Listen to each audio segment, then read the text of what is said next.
Good afternoon, parents and hockey fans and fans watching the live broadcast on the ACHA YouTube network. Welcome to the Comerica Center in Frisco, Texas for the 2019 American Collegiate Hockey Association Women's Division I National Championship Tournament, hosted by the Frisco Convention and Visitors Bureau, the Dallas Stars, and the Children's Health Star Center Ice Rigs. This is ACHA Public Address Announcer Andy Storrs. Today's national semifinal game number 2 for Women's Division I features the number 5 seed on the visiting bench, the Miami Redhawks. And on the home team bench, the number 1 seed, Liberty Flames. Let's meet the starting lineups for this afternoon's semifinal game number 2. First, for the visiting bench, the Miami Redhawks. In goal, a junior from Gates Mills, Ohio, number 60, Ripley Crosley. On defense, a junior from Bloomfield Hills, Michigan, number 20, Sarah Peterson. On defense, a senior from Joliet, Illinois, number 22, Natalie Hornbuckle. At center, a sophomore from Ghana, Ohio, number 13, Emily Sloan. On left wing, a sophomore from Batavia, Illinois, number 3, Darby Edmondson.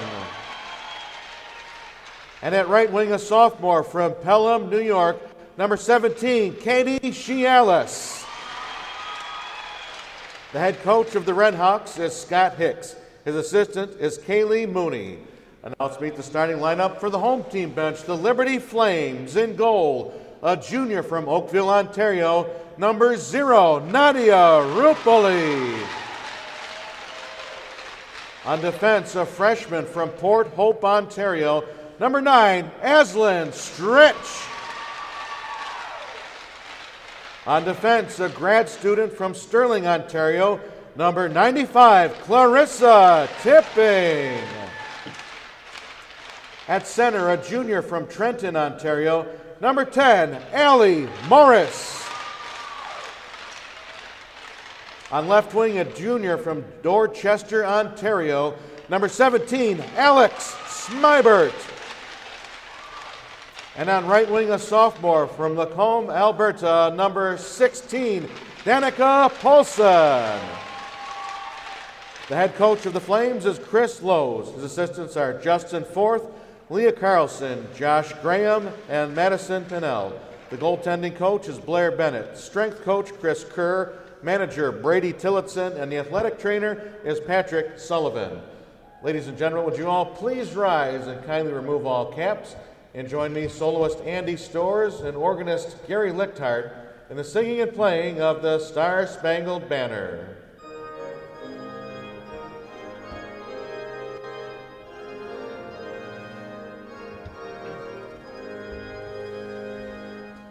Oh, say, can you see by the dawn's early light what so proudly we hailed at the twilight's last gleaming, whose broad stripes and bright stars through the perilous fight o'er the ramparts we watched were so gallantly streaming, and the rocket's red flare above bursting in air gave proof through the night that our flag was still there.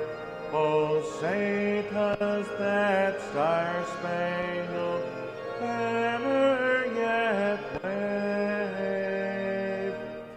o'er the land of the free and the home of the brave.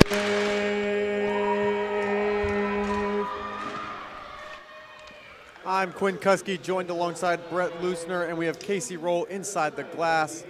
Brett, we have the Miami University Redhawks taking on the Liberty Flames. Redhawks are a 5 seed, and the Flames are the #1 team in the nation. if you're the Flames, what are you doing right now? What do you lean on to get you past this #1 team? Your team speed. Chris Lowe's the head coach of Liberty. He was the men's Division II coach for years before taking over the women's Division I squad. And those teams back then also like to play an up-tempo style. They like to play, that fast, use their speed, use their skill to get to the net. They get a lot of shots going on that way. And, they're going to need to, because Ripley Crosley at the other end has played stellar in her 2 games, 52 shots, 52 saves.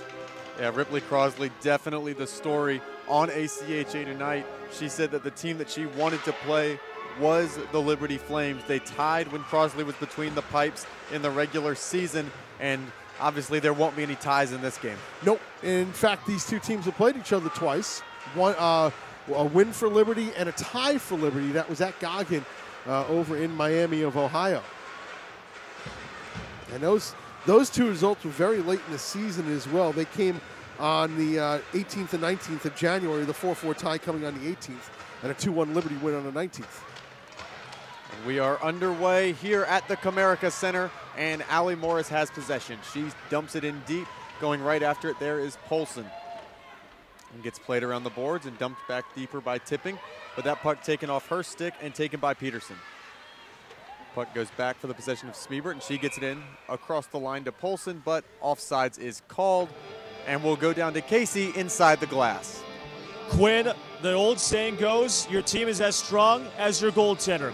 If that's the case, Miami of Ohio is the best team in this tournament. Ripley Crosley has faced 53 shots and has made 53 saves. And you mentioned that tie, 35 shots and 31 saves coming back on January 18th. She also had a loss against Liberty the very next day. She faced 35 shots and made 35 saves, so we'll see whether or not Chris Lowe's squad with Liberty can get more than 3, if not 4 goals on probably the best goalie in the country right now.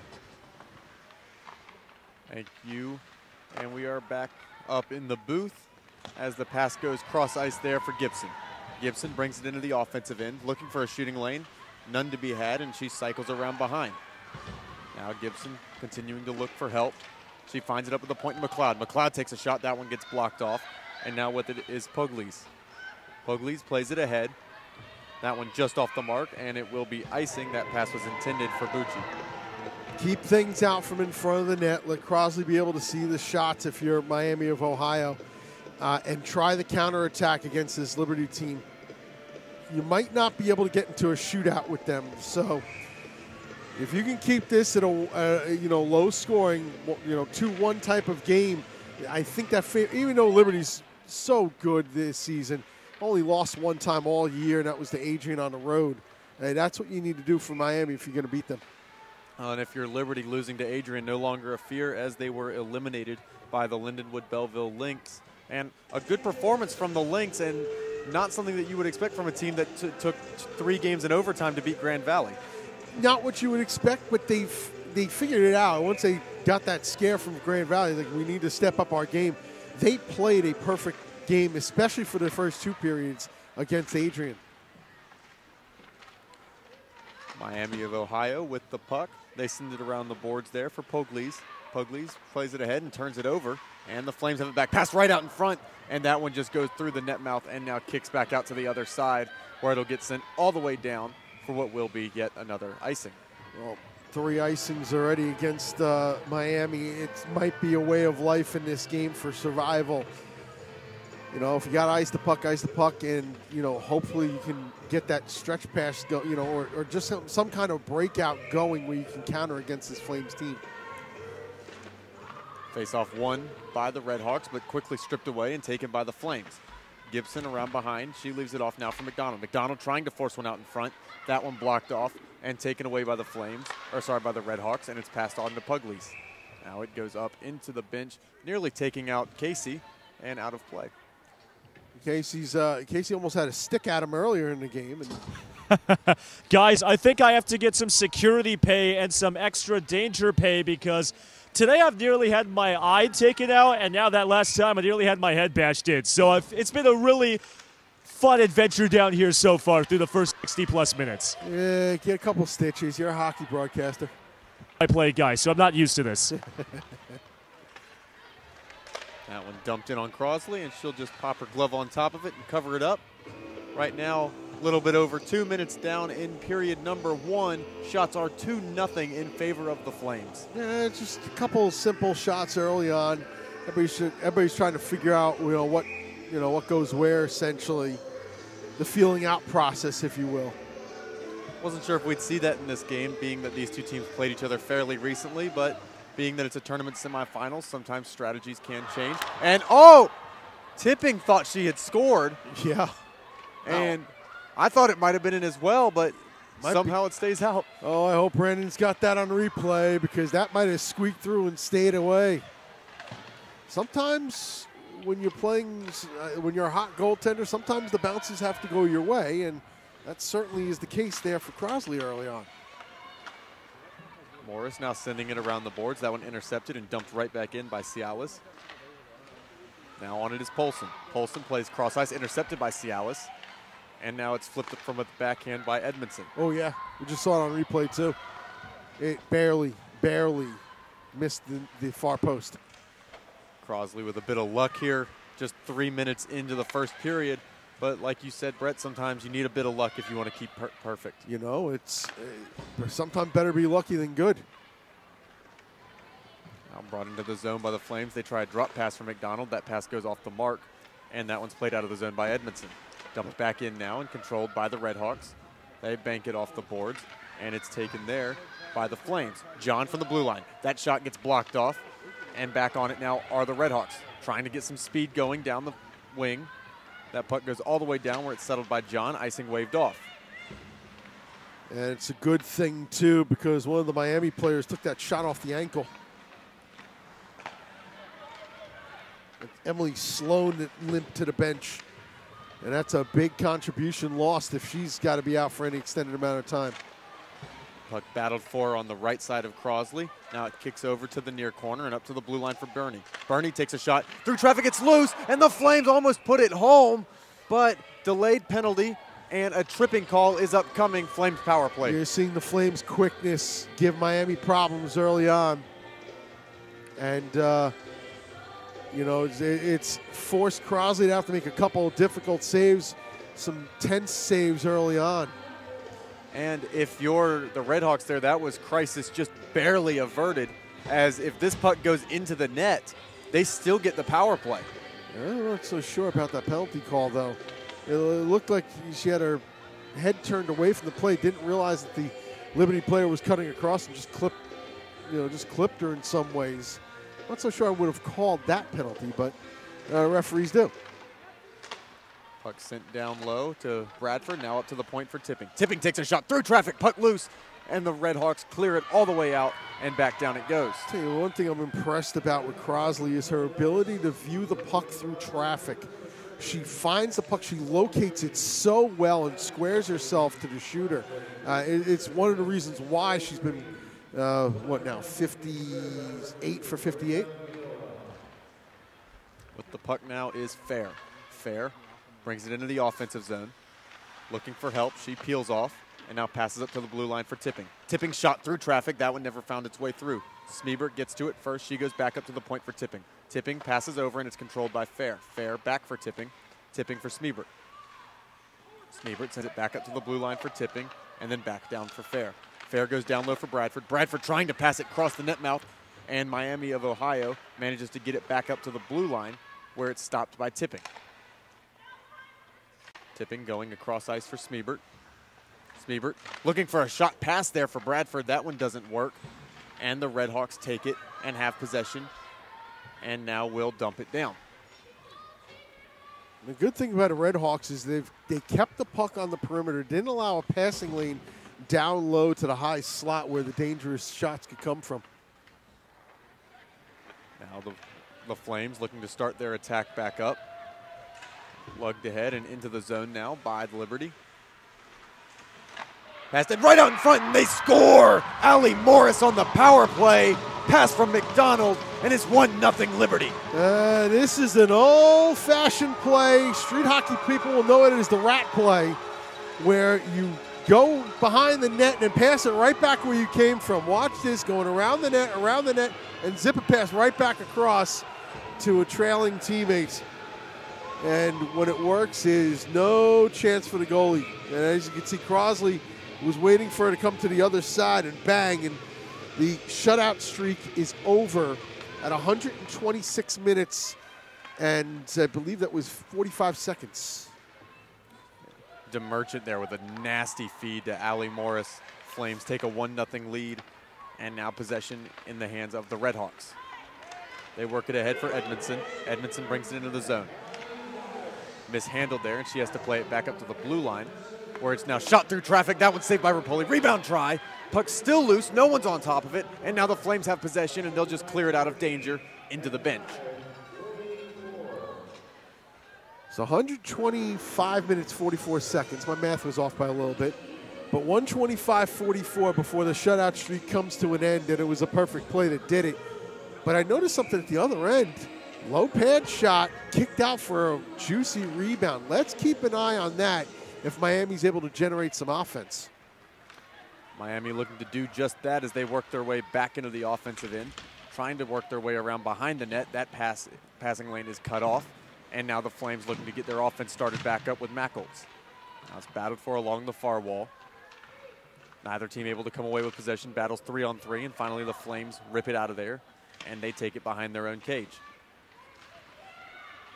Mackles bringing it around behind. Now she passes on, and it's dumped in by DeMerchant. That line will go off for a change.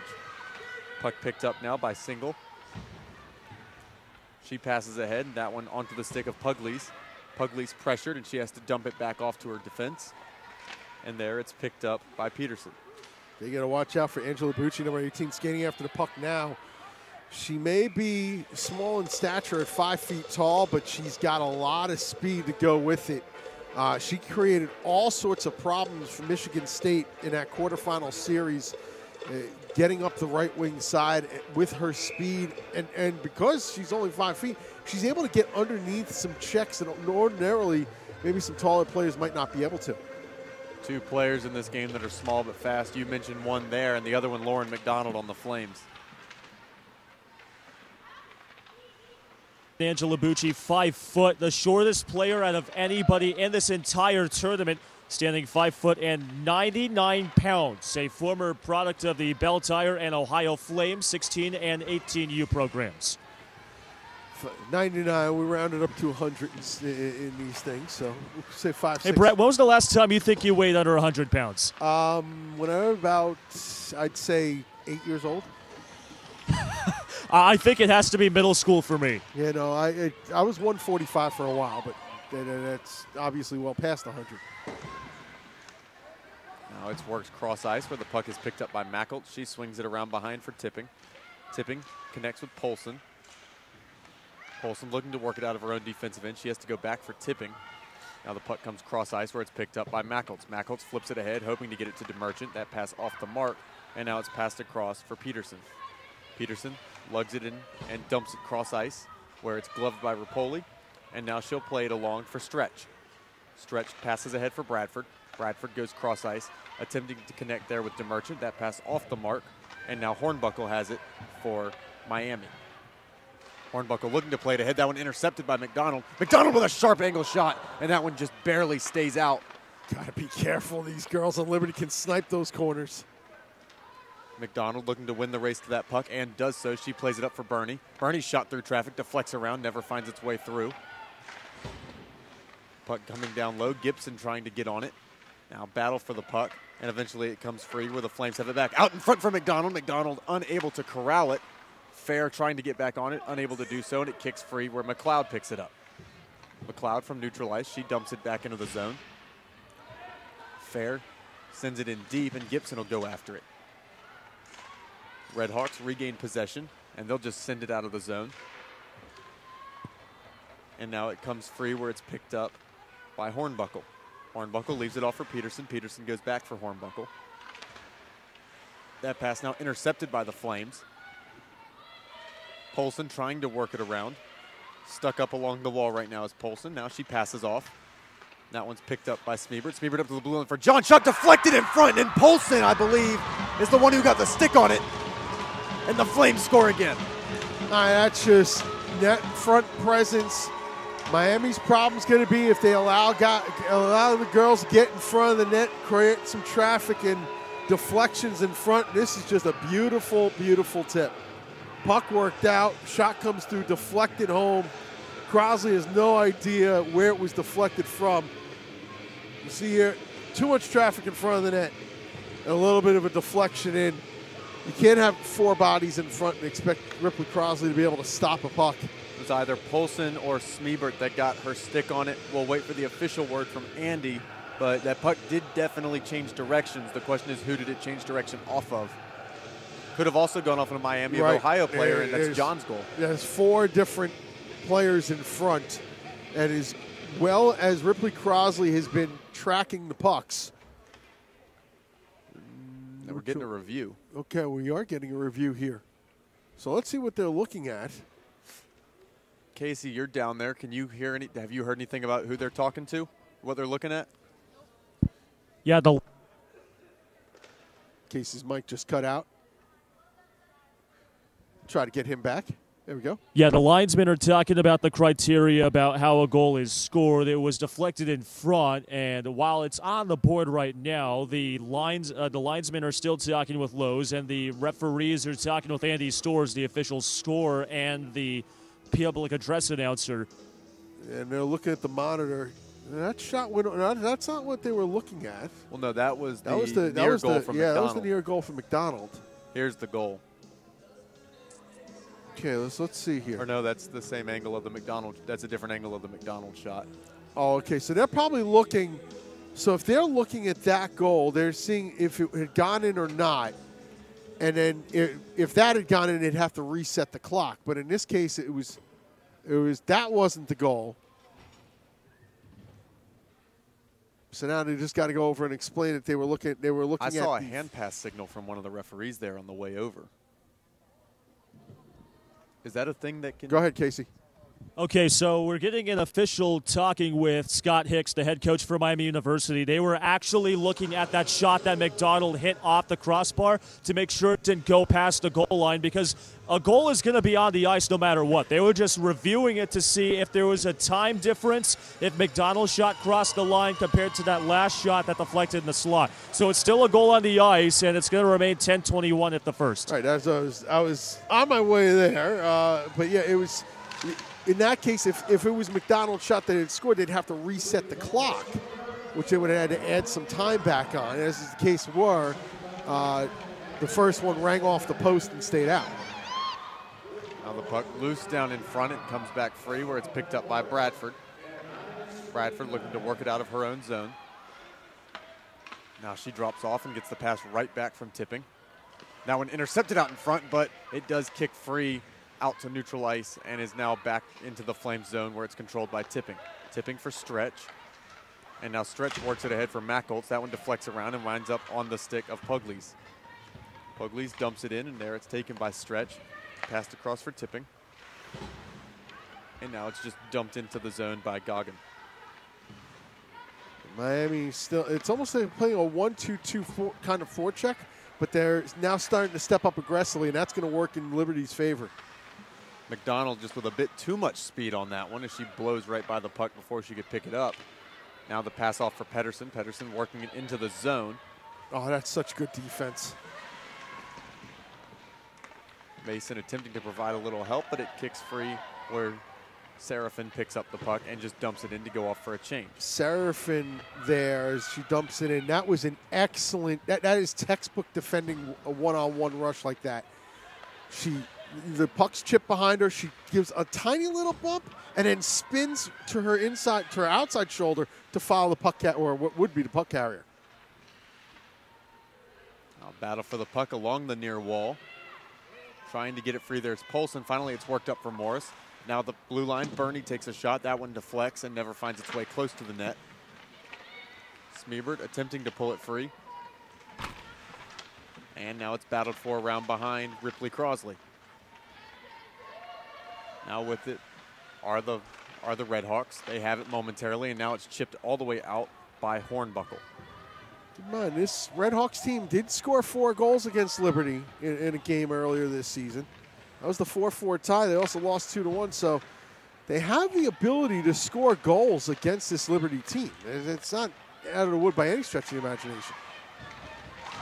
A battle for the puck along the near wall. Both teams trying to rip it free. Mackelt's on it now for the Flames. Mackelt's lugging it into the zone. She puts on the brakes, looking to pass it back up to the blue line, unable to do so, and perhaps an opportunity here for the Redhawks, but the back checking leads to possession for the Flames. Tipping brings it in. She takes a shot. That one paddled aside. Tipping trying to work it in a second time, unable to do so, and it's taken back up to the blue line where a shot comes from stretch. McDonald with a spin around shot, and that one goes just wide. Right now, Liberty quicker to the puck in all phases. McDonald with a pass out in front, trying to find Gibson. That pass doesn't go. McDonald back on it, though. McDonald backhands one up to the blue line for Tipping. Tipping's shot gets blocked off out in front, and now it comes free where the Redhawks have it. Flames regain possession. They backhand one deep into the zone. Now it's picked up by Von Aulich. Von Aulich plays it ahead. There it's picked up by Pugliese. Pugliese dumps it into the zone, and down behind, John picks it up for the Flames. I think Liberty's speed has negated Von Aulich's ability to rush the puck up the ice, and that's a big part of Miami's game. Flames just dump one all the way down. This will be an icing. So it's Von Aulich in the 2 games against Michigan State. Her speed rushing the puck up ice gave Michigan State a ton of trouble. Now against the Liberty team that's got a lot of speed to burn, she hasn't done that. We haven't seen a rush from her yet. And so that's negating the ability of Miami to penetrate the zone and set up their offense. Face-off controlled now by the Flames.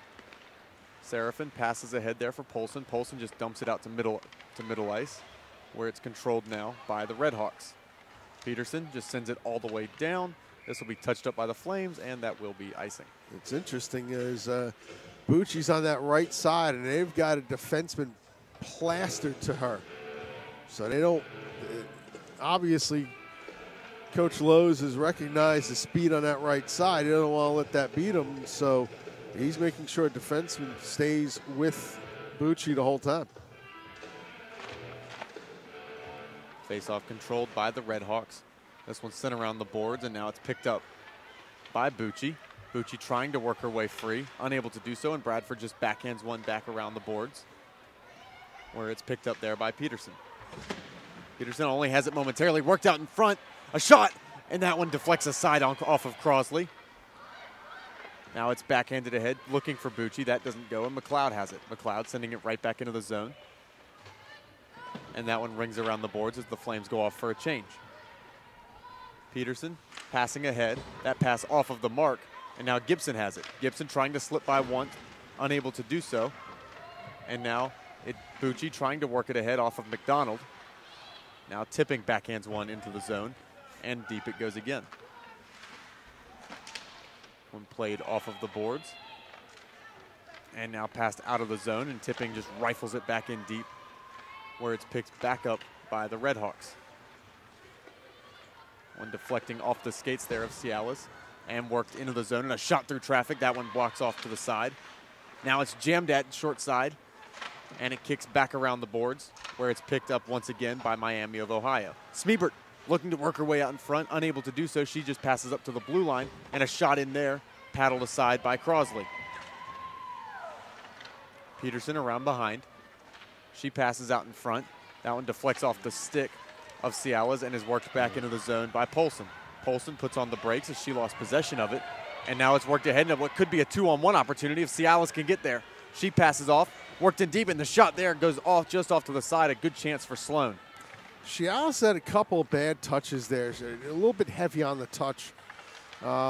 She skated well on that shift, but Cialis just needs to loosen the grip on the stick just a little bit. It seemed like her touches were a little too harsh there. Now the Redhawks looking to get out of their own end. John has something to say about that, and she sends it back in deep. Now passed out in front, but that pass never found its way through. Worked around the boards and played ahead by Von Aulich. Von Aulich trying to stay with it. And it's picked up by John. John goes across for Seraphin. Seraphin back for John, little D-to-D passing. And Banked off the wall. Bucci intercepts it, but loses her stick in the process. And now it's worked out by the Flames and just dumped into the zone. It was a very good forecheck by Miami. Just couldn't get the possession to get it to pay off. Puck worked into neutral ice, and now it's picked up by Bernie. Bernie passes across. It's brought in by McDonald. McDonald takes a shot from the slot, and that one goes just wide. McDonald works it back up for Bernie. Bernie just sends it around the boards. First one to it will be Goggin. Now it's back around for Von Aulich. Von Aulich flips one cross ice. Gibson will get there, and she sends it back to her defense, where it's controlled now by Bernie. Bernie will just dump it in. She needed a change. She'll go off and get that change. Played around the boards, and going after it there is Van Rebies. Pass out in front looking for Smeebert. Smeebert trying to get to it.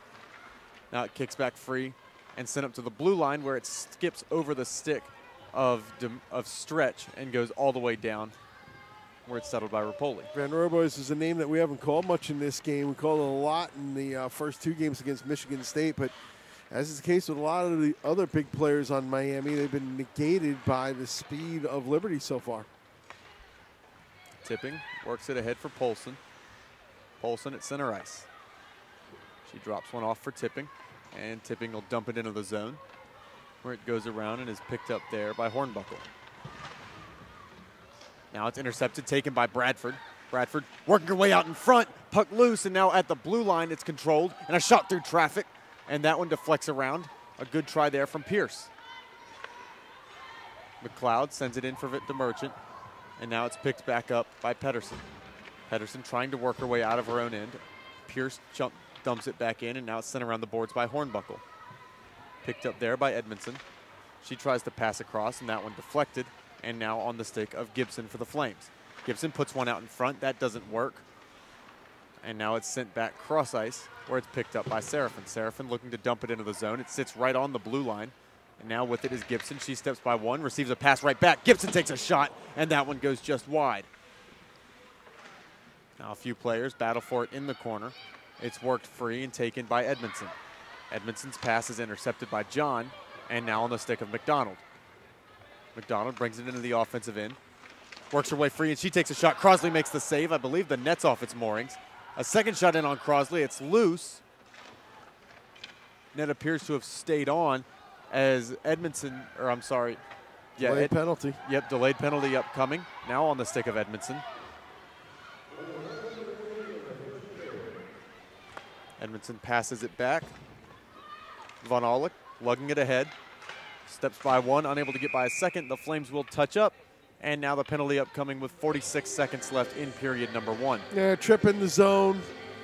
And it'll send Miami to the power play, who has only one shot on goal in this period. That was that long shot that was kicked around with the rebound. So outside of that, you know, you're almost at a point where you could do a dry cut at Liberty's end of the ice with how often it's been at the other end. One perk maybe for Miami in this situation. You have Rapoli, who might not be warm anymore as she hasn't seen any action this period.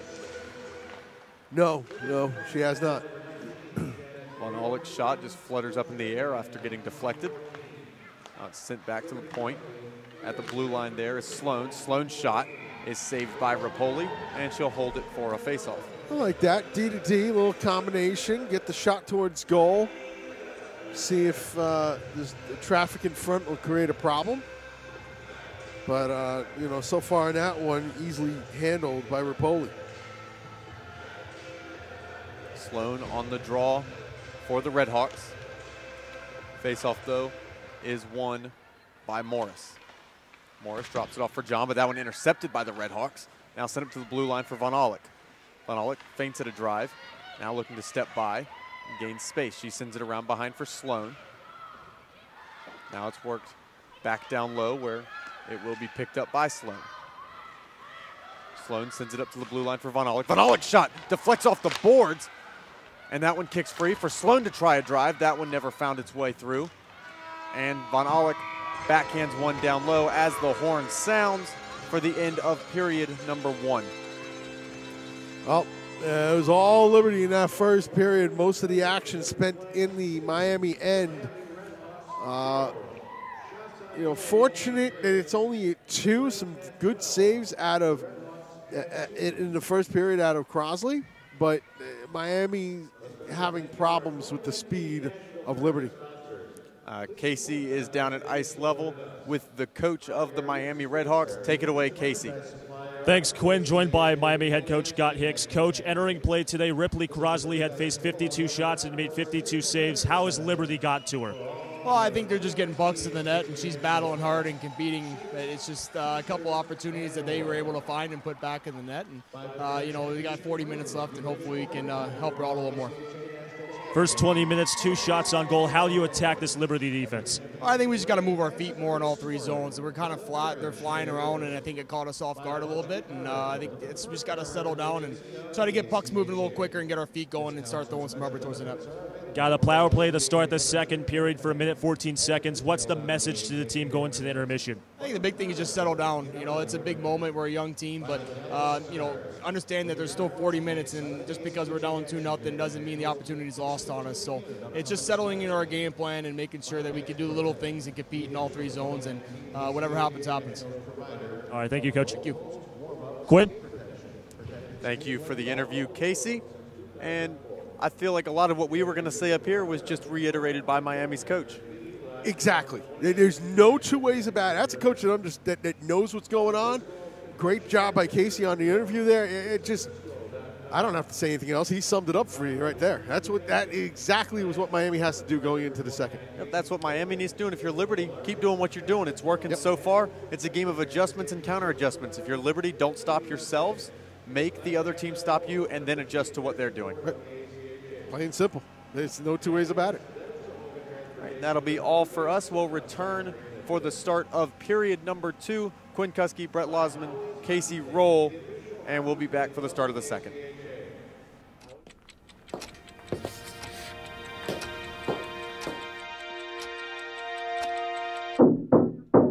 Come on. You know the answer. You studied for this. Come on. Timmy. Come on, Timmy. You got this, son. Pencil to paper. Focus. Come on, Timmy. Focus. Focus. Take the puck. There you go. Skate. Skate. Pass it. You call that a pass? What are you doing? You missed the puck. Come on.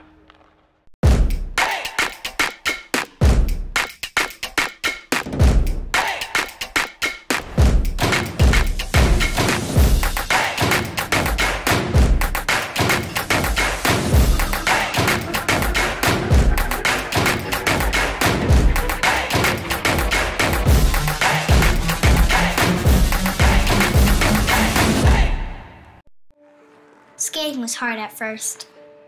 Sometimes I fell, but I always got back up. Now when I'm skating, I feel like a rocket, or maybe a race car. Something really fast. It's my second favorite feeling. Scoring is my favorite. I think I like it even more than birthday cake.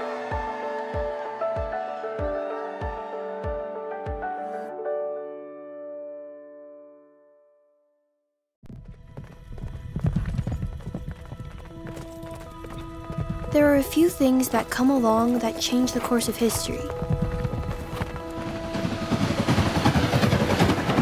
Inventions or developments that reshape society. They usually aren't appreciated at first. In fact, they're often scoffed at. What good will that be? Hello? Hi. Surely that can't be practical. She loves to see you. But then, slowly, over time, the greatness of these achievements become manifest. Hi! Until one day, you ask yourself how you ever lived without them. That's the nature of turning points. They bring us to new roads and new heights. They open doors we never thought possible. So it's important that we go forward together. I'm here with Gina. That our growth might not just benefit the great, but the good also. In small ways, and in grand ones. Dad, The test of our progress is not whether we add more to the abundance of those who have much. It is whether we provide enough for those who have too little. At Wilson Electronics, we push every day to amplify the power of communication, to connect those who love and those who cannot live without it. Dallas, Texas, in a stadium that has been sold out for months, the Cotton Bowl. Notre Dame leading 17-14.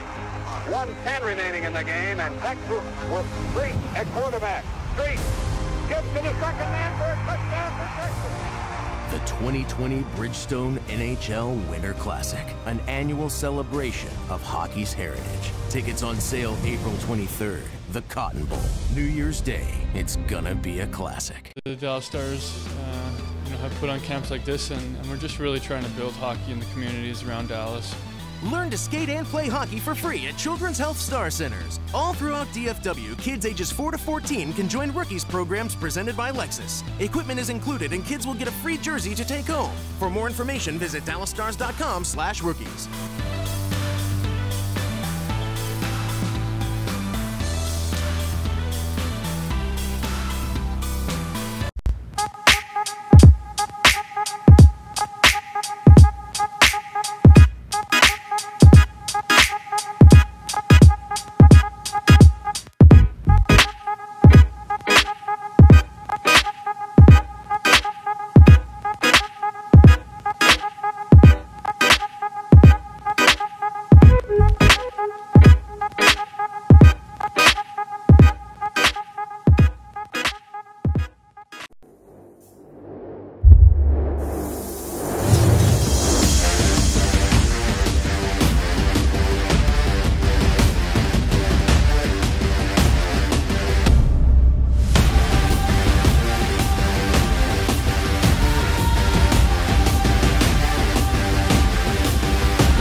Come on.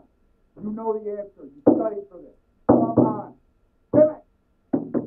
Come on, Timmy. You got this, son. Pencil to paper. Focus. Come on, Timmy. Focus. Focus. Take the puck. There you go. Skate. Skate. Pass it. You call that a pass? What are you doing? You missed the puck. Come on.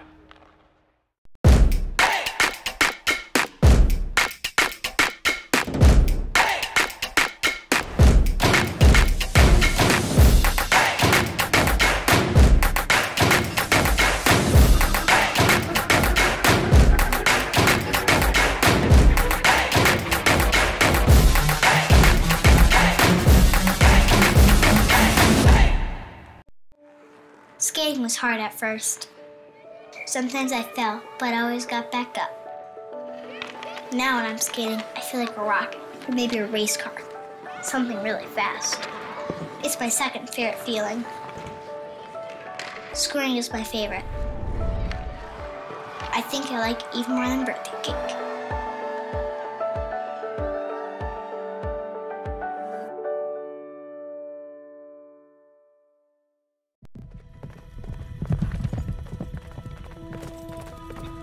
There are a few things that come along that change the course of history.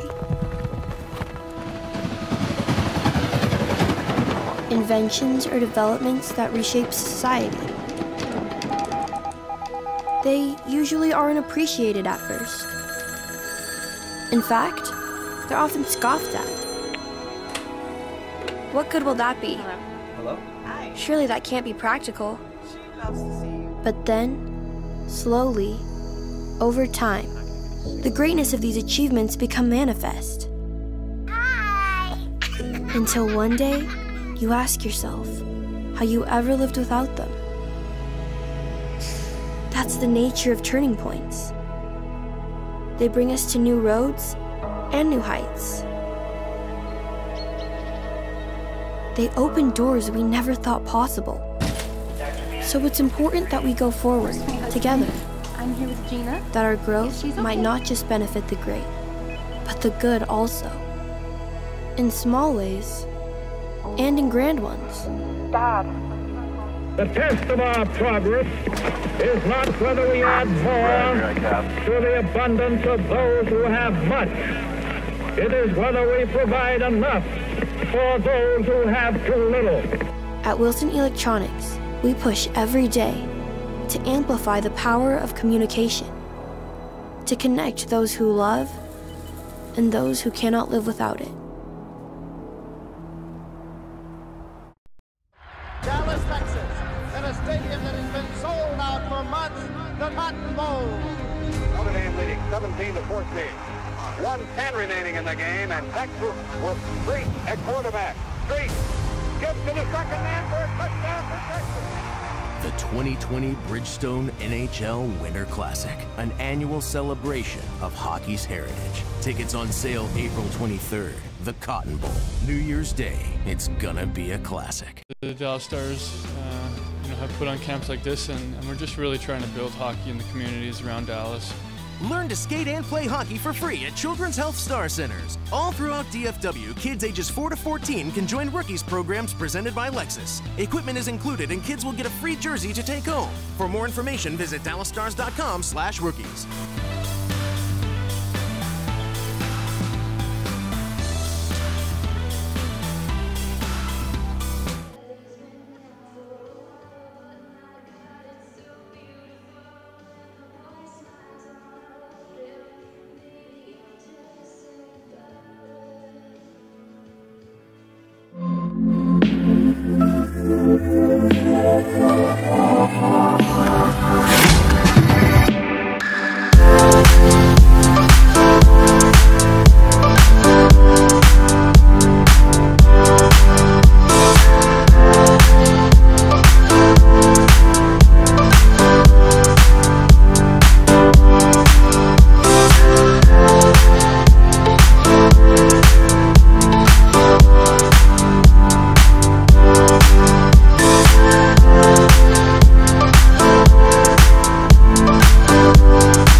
And we are back for the start of period number 2. Quinn Kuski, Brett Luthner, and Casey Roll down at ice level.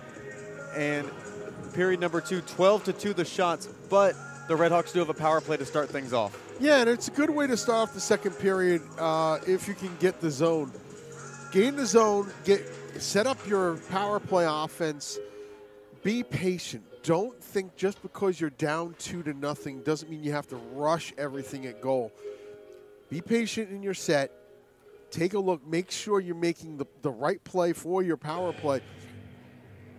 You know, Liberty can be scored on. It's, you know, they're not, this isn't the 1977 Montreal Canadiens. You can score on Liberty if you have the ability to. But yeah, first things first, get it in the zone, set it up, and get traffic in front of the net. Because we've seen in the opportunities when shots have gone through, there has been rebound chances for Miami if they can get their sticks on it. And it's one of my favorite shots in hockey personally. Low to the ice shot off the far pad, and it kicks the puck out into the back door, where if you have a winger that knows what's happening, they can cash in a free goal in the back door. The inside pad shot is one of the best passes in hockey when it's used in the right situation. Now, you don't want to use it in a 2-on-1 too much unless the defenseman is playing the angle so well. It's the only way you're going to get it across. But definitely it's a very good tool to have in the kit, so to speak. Again, you got to find those right opportunities. So, you know, maybe in this case what you do is work the puck around the perimeter, open up the lane to shoot by passing back and forth, not D to D, but D to wing on the outside. You work that D to wing on the outside. You cut the weak side winger in the center, crash him in down low. You go wing to D. That should open up your shooting lane for the quick, either gather and shoot or the one-timer. Shoot it for that inside pad for the rebound. And really, if that's not there, as much action as these boards have shown to have, you could play it like they did at Joe Louis Arena and use the bank it off the boards to the back door. Exactly. You know, it's a very lively kick plate here. The board themselves pretty lively as well. But if you get it to the glass, it dies. So you want to make sure you're getting yellow or white and not clear.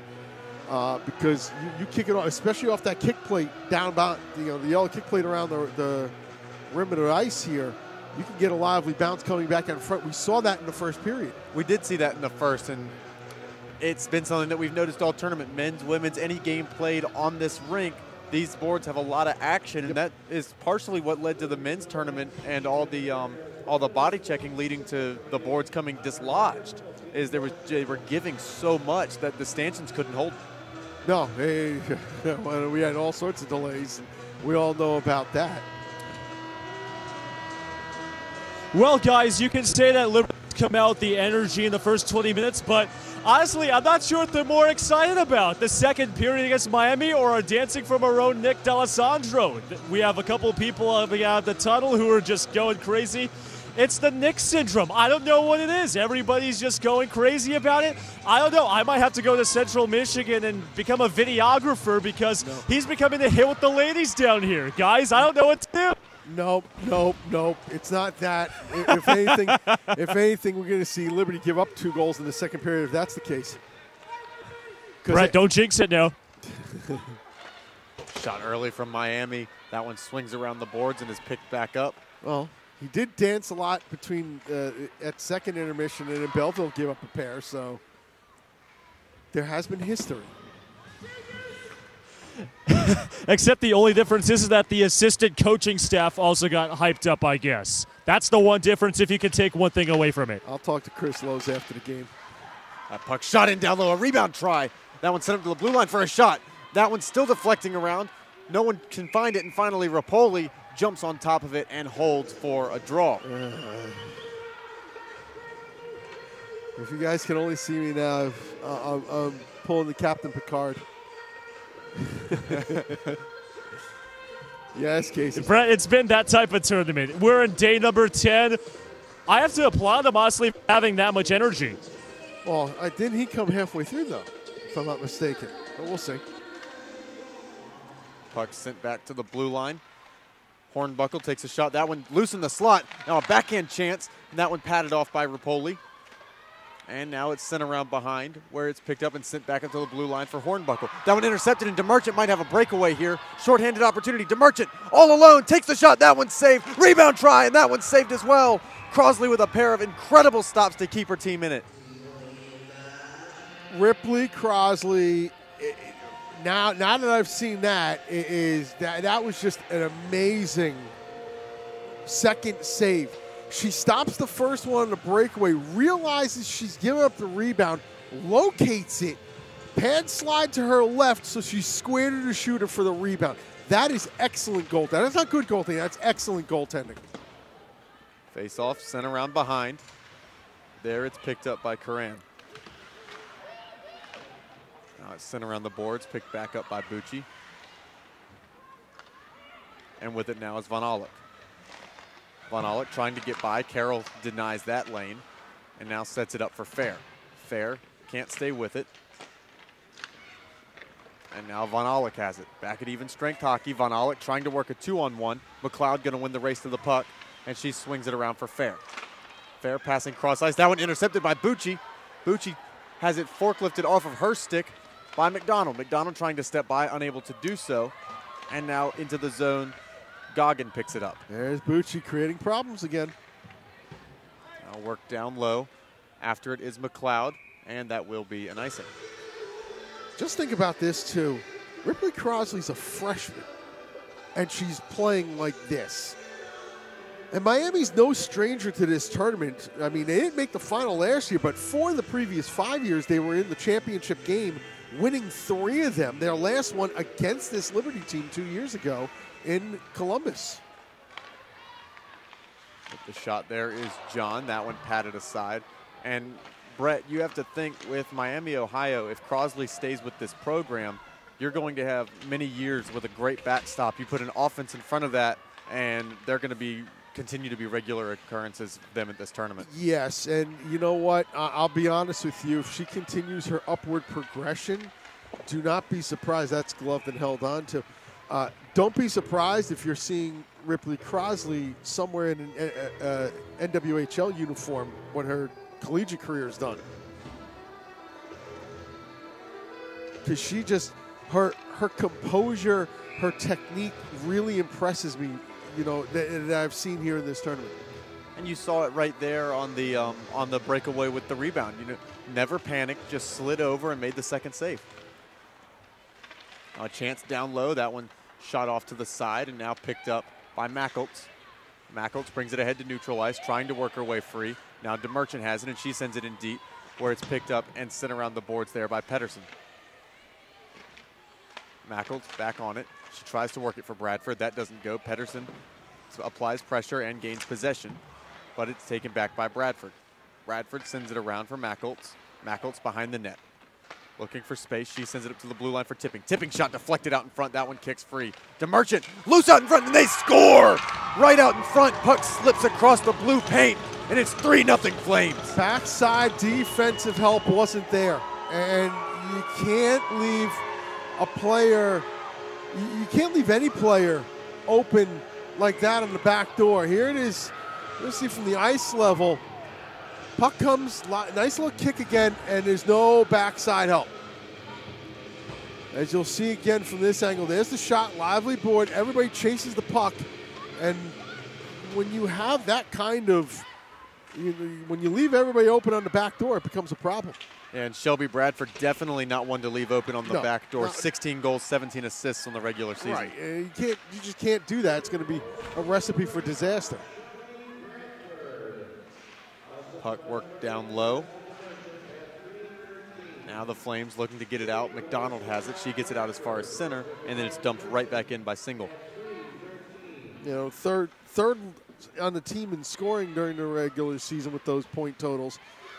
And, you know, right, she has a nose for the net. No, there's no two ways about it. But you saw 3 red jerseys chase the puck, and doing so, you know, that's just a wide open tap in. McDonald with possession in the defensive end. She passes ahead now for Polson. Polson works it into the zone. She puts on the brakes. And now it's stripped off of her stick and worked ahead by the Redhawks. That one deflects in and covered up by Crosley off of Kendall Mason. Good little tip. If you're Miami, just, again, you're in the zone now. Set up the face-off. Got 6 shots in this period, so it's not like you haven't had anything. You know, set your face-off, set your offense. Draw on the Miami offensive end. Face-off out in front for Miami. A backhand try. That one patted aside. Rebound chance, and that one saved as well. Puck loose down low. Down to the ice goes Van Robes. Now a pass out in front. That one unable to get through, and it's taken now by Smiebert. Smiebert passes ahead, and it's taken by Polson. Polson into the offensive end. Puts on the brakes, loses the puck, tries to get it back for Smiebert. Now a little bit of pressure from the Flames forecheck, and it's gotten out of the zone by the Redhawks. Now dumped in, and it bounces off the boards. Rapoli settling it around behind for John. Rapoli gives up rebounds, and that's going to be the one thing, you know, if you're Miami, just keep throwing pucks at the pads because she does give up large rebounds. That one just sent deep into the zone once again by Gogan. Now it's worked ahead off the stick of Smiebert. And Bradford trying to step by, unable to do so, and it's sent back out of the zone. Or no, deflected back in deep by Bradford, and around it goes where it's picked up by Mackles. Mackles and Bradford around behind the net trying to gain possession. Puck getting kicked around, worked by both teams. Now 3 Redhawks in there trying to rip that puck out. A few players go down to the ice, and it winds up in possession of the Flames. Shot from the blue line, that one deflects off a stick. And now Stretch sends it back in, where it's backhanded along by DeMerchant. Mackles trying to send one out in front. That one intercepted, and now worked ahead by Van Aulik. Right along the near wall, both teams trying to work that puck free. Sloan and Van Aulik in there. And finally it comes free for Sloan. And it's worked around the boards where it's intercepted and taken back in deep by the Flames. Attempt to work it around, but the Redhawks take it back once more, and it's Van Aulik. Van Aulik has it taken off her stick by Gibson, passed out in front. And now Mackles trying to wrap around, and that one taken away, and possession to the Redhawks. Miami has to stop puck watching. They got to identify all the players off the puck and really be able to pick them up because they've been caught that way so far. Oh, and a good chance there off the deflection. It went off the pads of Rapoli and then deflects around, and we have... That came off by a country mile.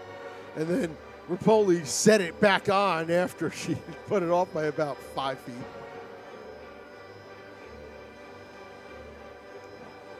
Few chances there for the Redhawks, and definitely a better period for Miami, even though they've given up a goal.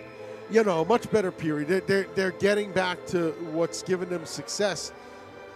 Unfortunately, in the defensive end, they've been caught puck watching, and that's what's going to be the downfall because there's not going to be many goalies that stop pucks if you're not paying attention to players on the back door. McDonald trying to work it free. She fights with Gargas. Birney comes along to help, and it's worked around behind where it's picked up there by Gibson. The first time you mentioned Gargas' name tonight, and she's the team's leading goal scorer. McDonald bringing it into the zone. She tries to backhand one along. That one blocked off by Gargas. But what does that tell you what Liberty's been doing so far? They haven't allowed the big players on Miami to get involved in this game. Reminds you of the New England Patriots. You can always count on them to wipe out a team's #1 scoring threat. Or just #1 anything threat. It's, you know, the old, we'll let this person go, but we're not letting this person beat us. All the way down now is Seraphin. She holds it behind her own net. Awaits help and gets it from Morris. Morris lugs it through center ice and now into the offensive end. She looks to step by and gets the puck right back and takes a shot. That one's saved by Crosley. Excellent save with the rush coming down. From the blue line's McLeod. McLeod shot deflects around and doesn't go on frame. Bradford sends it back in deep. Morris decides to let it go. It comes around where it's played by McLeod. McLeod in a battle for possession. Now it's backhanded along by Bradford. And around behind it goes where it's taken there by Van Aulik. Redhawks trying to get it out of their zone. Finally they do with some help from Davis. And now it's sent along from McLeod once more. Puck controlled right now by Van Aulik. That puck deflects off a stick. DeMerchant with a chance, and her shot never found its way on frame. Davis has it now for the Redhawks. Davis's pass intercepted by DeMerchant. She's back at center ice, and now play is stopped. For what? I'm not sure. But yeah, I didn't see either. But to get to your point again about, you know, taking away an option or whatever, it happens in all sports. In a different sport, I'll give you an example. Baseball, the team I broadcast for, the Sussex County Miners, Bobby Jones, former New York Mets pitcher, he tells all his pitchers, this is the batter we don't want to let beat us. Happens in basketball too. And it so happens in hockey as well. In this case, Chris Lowe's like, here's the three we don't want to let beat us, and so far they haven't. Working it forward into the zone are the Redhawks. That one deflects up and into the Redhawk bench, and we'll have a stoppage in play for that. Yeah, especially Gargaz, that's the one you really don't want to let beat you. And we hadn't mentioned her name until this second period here. Gargaz, Sloan, and Pugliese. None of them really. Gargaz probably having the best opportunity. She had a shot one-on-one from a decent angle. But Sloan and Pugliese with about no offense to speak of. Puck worked out, and now Smeebert trying to get to it, unable to win the race. That one's backhanded out by Single. And played all the way back to the blue line, where Sloan has it, and she passes across there for John. John dumps it into the zone. That one comes around behind where Miola's gonna settle it. Now it's passed across and picked up there by Edmondson. Edmondson unable to stay with it. She gets taken down, and it goes to the stick of John for the Flames. John works it through all the way in. John looking to go coast to coast. Now she drops one off for DeMerchant, but that one taken. And now Bucci has it. Bucci with speed down the near wall, looking to take a step by. Now makes a move and doesn't quite pick up the puck on the other end, but a good chance there. Bucci trying to do it all. That was a desperation swipe that time as this goes down for icing. That was an absolute desperation swipe from McLeod. Dana McLeod just at the last second swiped back and was able to knock that puck free. If she had missed, Bucci's walking in one-on-one. One on the goalie, essentially. I tell you, I continue to be impressed with Bucci's game. Face-off won by the Flames. That one goes off the boards. Mackelt's trying to get to it, but on it are the Redhawks. Redhawks are tripped up, and that will be a penalty upcoming. And a power play for Miami of Ohio. And you got to think right now, Brett, they need a goal. Down 3-0. This is a good chance to get it. Yeah, this is a very good chance to get it right now because they did have good zonal pressure in their power play that started this period, just couldn't cash in on it. They've played a much better period. They got 10 shots already in this period, 10-5 in their favor. Just need to find a way to get one home. Sloan on the draw, and it's picked up there and worked down low, where it's taken by Pugliese.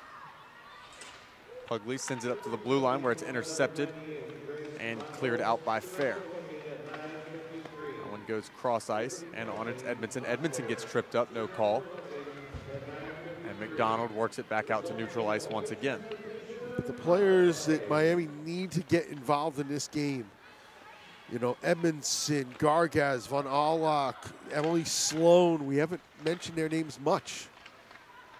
Gargaz looking to change that as she's on the puck right now, working her way around behind. Now looking for a bit of help. She finds it in the form of Edmondson. Edmondson's pass goes to nobody, and Von Allock will retreat back to her defensive end to pick it up. McDonald on her tail. McDonald peels off and goes off for a change. Bradford takes up her post as forecheck. Now a lead pass there. That one goes all the way down onto Rapoli, and she's forced to cover up and hold for a draw. Tell you what, as you look at this Miami team, they're only losing 3 players to graduation. You know, Michaela Gogwin's a senior, as is Natalie Hornbuckle and Tori Walter. All seniors there. Everybody else under the class. And so that's a promising sign for this Miami team looking to reload, if you will. Face off work down low, and a one-time shot. That one goes up over the net. It's a good idea. It's a good idea. Both teams now battling for it in the corner. Neither one able to come away with it. Finally, Gibson does, and she'll clear it all the way down where the Redhawks will retreat for possession. With it is Peterson. Peterson passing cross ice. That one intercepted and dumped right back in. Now going after it is Lyle. Peterson to it first. Her pass, though, intercepted by Bernie. Bernie's shot out in front. Lyle couldn't find it. Would have had a goal if she could have. Stretch sends it right back around the boards. Going after it there is Hornbuckle. Hornbuckle passes it along. That one deflects off of the stick of Van Rooiboys and is picked up now by Tipping. Tipping plays it in, but it's intercepted by Peterson. That pass going after it and maybe getting possession here is Edmondson. Edmondson's going to win the race to it, and her shot from a really sharp angle patted off by Rapoli. Now worked up to the blue line and sent down low for Edmondson. Edmondson passes out in front. The only player there is Lyle, and she intercepts and looks to clear the zone. Unable to do so, and now worked for Gargaz. Gargaz unable to stay with it, and it's played around and eventually taken by Von Aulich. Von Aulich puts on the brakes, looking for space. Now Von Aulich sends it down low where Edmondson has been posted up. Edmondson gets taken out, and on it now are the Flames. They look to clear the zone, but that one's sticked down, and the call will be a high stick on Pugliese. That was a very good shift out of Miami right there. Didn't get any goals for it. But even after the power play, a lot of zonal pressure. Got Hicks a little bit mad about how that was called for a high stick. He thought that the blade was below the crossbar, which obviously is the indicator for a high stick. It takes the face-off out of the zone. Yeah, no, I think he's got a good point there. He might have a case because I didn't think that was played with a high stick. Yeah, I thought that was a pretty iffy call as well. Thought it was a good play, good hand-eye from Pugliese, but call was made, and the Flames have it now at neutral territory in the form of DeMerchant. DeMerchant passing ahead for Mackles. Mackles just sends it deep into the zone, where it's picked up now by Single. Single banks one off the boards. That one intercepted, and the Flames work it in deep. Flames attempting to pass it out in front. Now it's sent and loose in front, and Crosley will jump on top of it. And we will head to break. Quinn Kuski, Brett Luthner, Casey Roll inside the glass. We'll be back after these messages. The 2019 ACHA National Championships are brought to you by Barron Championship Rings, proud sponsor and championship ring provider for the ACHA. Warrior Sports, the preferred stick supplier of the ACHA. The Dallas Stars. For tickets and more information, visit dallasstars.com. And Southwest Airlines, the official event airline partner of the 2019 ACHA National Championships.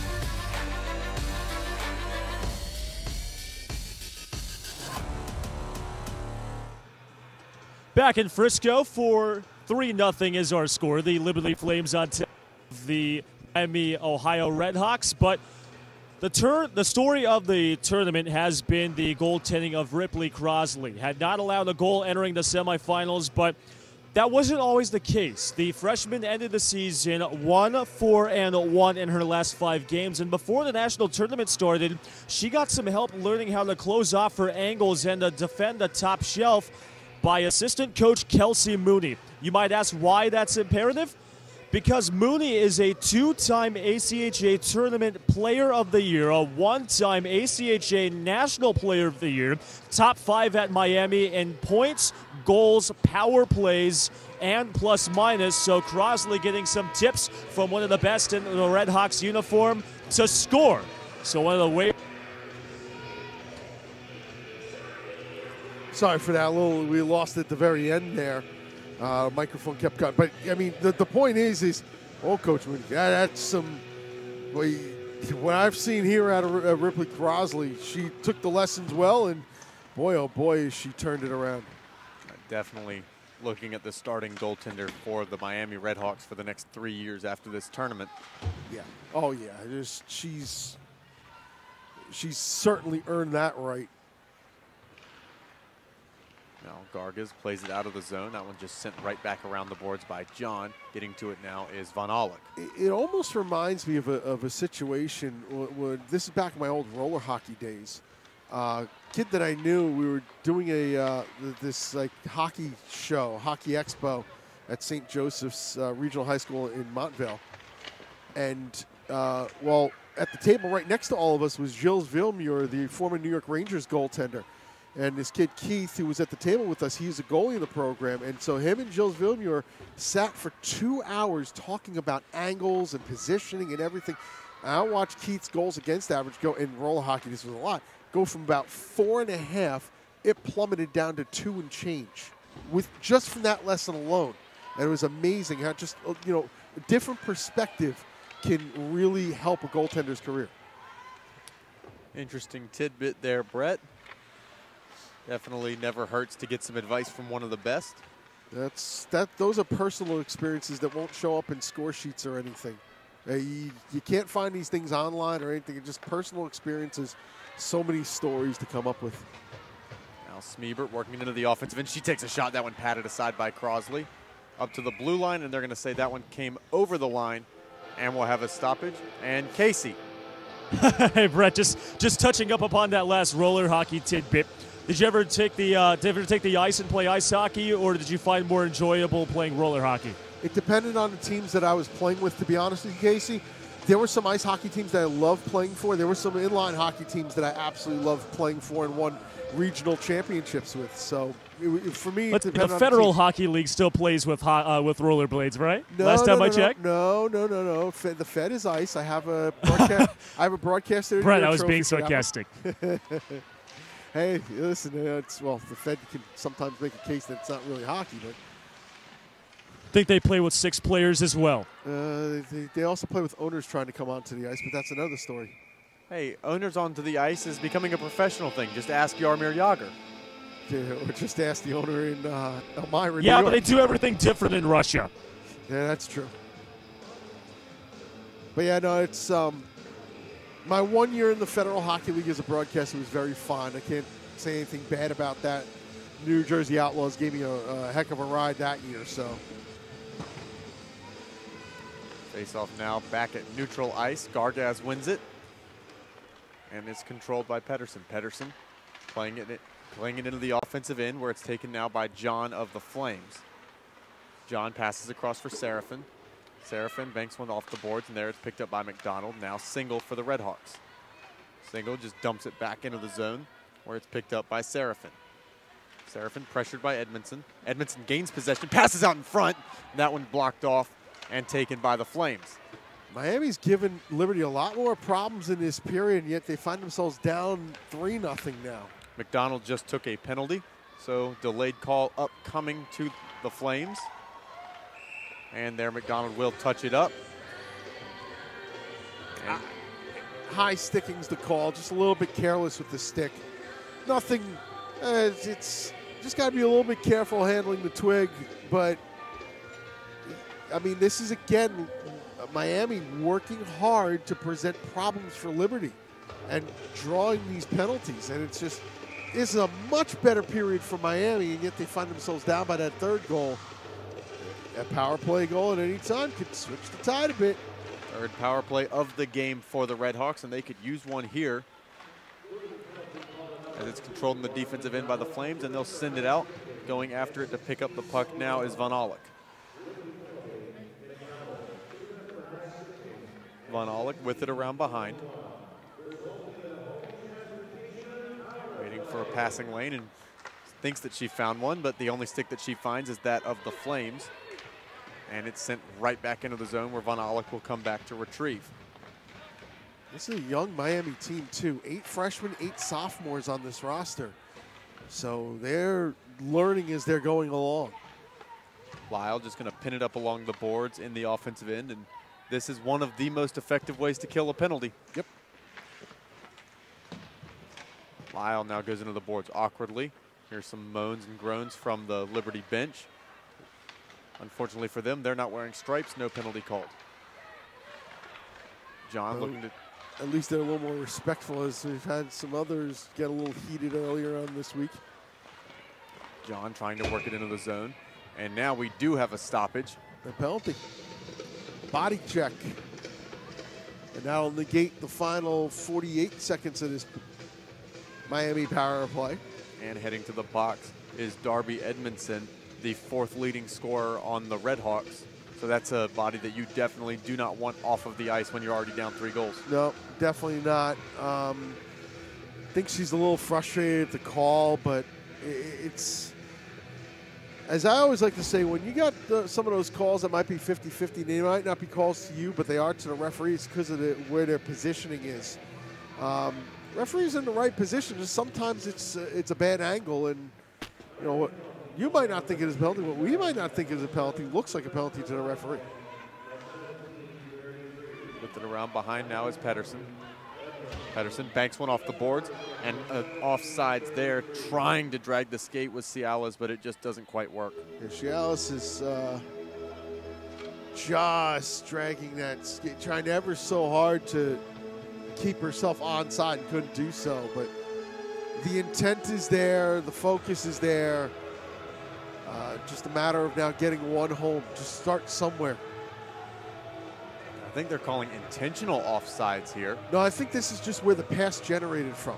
And because it generated from their own zone, you have to bring it all the way back to the zone. McLeod to DeMerchant at the blue line. Polson fans on one. And the Flames, or the Red Hawks, trying to work it out. Cialis passes for Bucci. Bucci puts on the brakes and pulls the trigger on a shot that goes just wide. Such a shifty move there by Bucci. Just couldn't find the net. Bucci now being a bit of a pest in the offensive end there as a forecheck. Look at her fly back there at the back check. DeMerchant trying to work it ahead, and guess who? It's Bucci who sends it out to center ice. That's an excellent penalty kill by Bucci. Excellent penalty kill. 1 minute remains on the Flames power play. Pedersen has it around behind. Pedersen rings it around the boards, trying to get to it first there as Gargas, unable to do so, and it's worked down low. Flames with a shot, that one gets blocked off and sent back up to the blue line where it's intercepted by DeMerchant. DeMerchant sends it around once again. Morris out for Polson. Polson's shot. Trying to get on it there is Crosley, unable to do so. Now McDonald has it. 30 seconds also remaining in the power play as Smeebert sends it up to the point for Tipping. Tipping goes across for Fair. Fair goes right back to her. They play catch. Fair drops it off for Tipping now. Tipping shot off the pads, loose in front, and that one kicks free where it's now taken by McDonald. Inside pad shot. McDonald leaves it for Smeebert. Smeebert goes to Tipping, and they play catch now. 2 seconds remaining on the power play as it goes down low. Passed across the net mouth. Fair takes the shot, and that one jumped on by Crosley, and she'll cover up for a draw with 24 to go. She did so well sliding across, locating the puck again, and squaring herself to the shooter. A little bit back on her goal line only because she had to be. Didn't have a chance to telescope out far enough, but still was able to make the stop and hold on. And I still love that paint job on the mask. Definitely one of the cooler masks that we have in this tournament. As that puck gets sent out by the Red Hawks, Serafin will race down and pick up the puck. She works her way around the boards. It's battled for and kicks free, and we have a penalty upcoming. And the call is a trip. Who is heading to the box? Looks like it's a Flame, and I think it's Gibson. Yep, it is Gibson heading to the box for the Flames. And this is now the second period in a row where the Flames are going to have a very abbreviated power play to end the frame and then finish it off in the next following period. Yeah, barring anything in these next 10.6 seconds, there'll be carryover power play time, but it's leaving the door open for these Red Hawks. Gargas takes a shot. That one gets blocked off. Gargas second try, and that one blocked as well.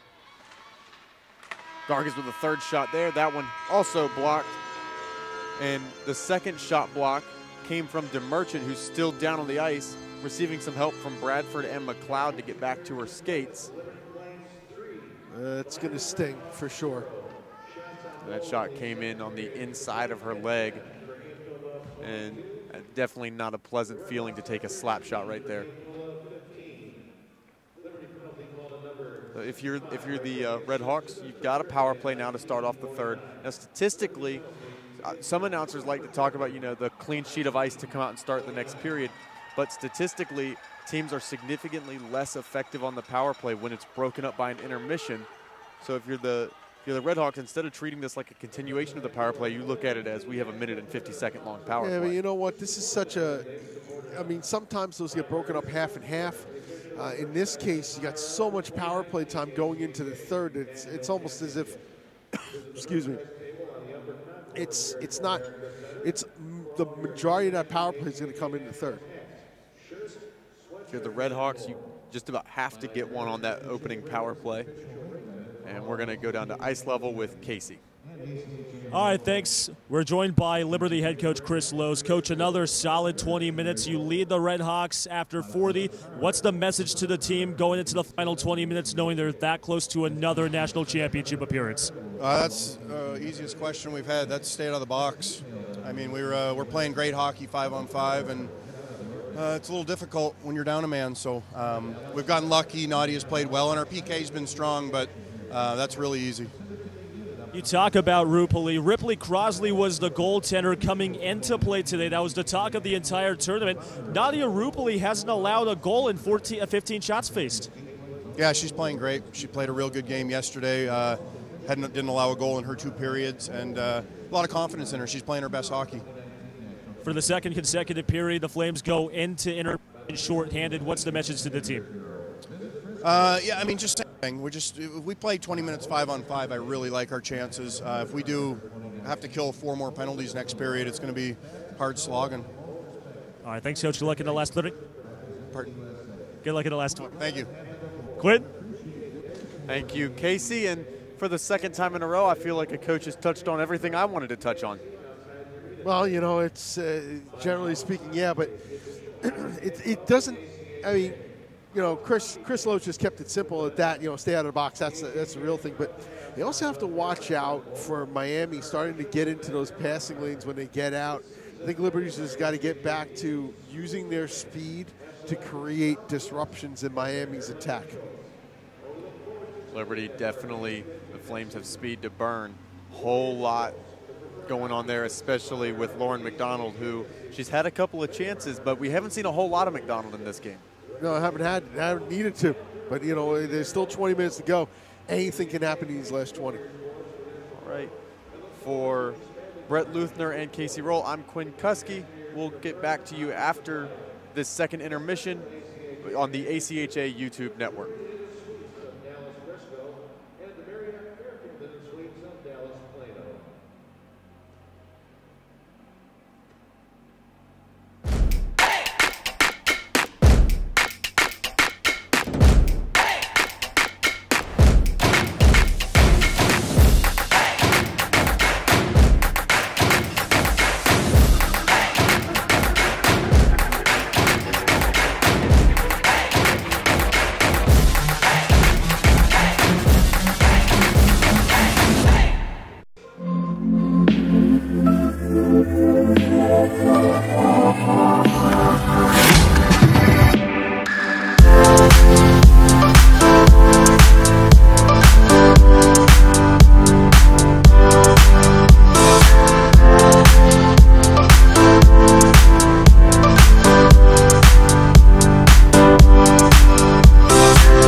not ready. You're not ready.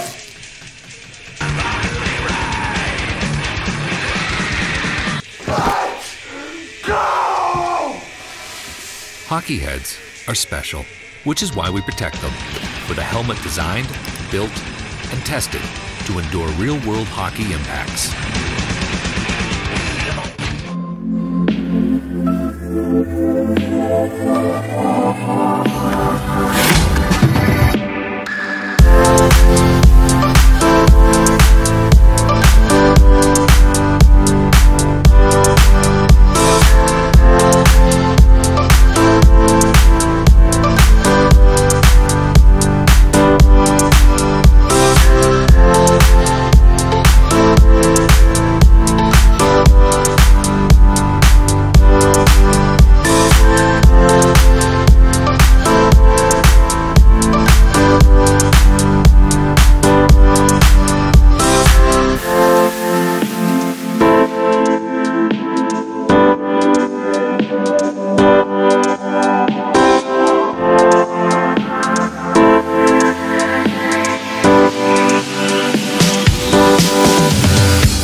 Come on.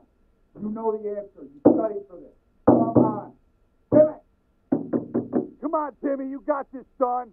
Pencil to paper. Focus. Come on, Timmy. Focus. Focus. Take the puck. There you go. Skate. Skate. Pass it. You call that a pass? What are you doing? You missed the puck. Come on.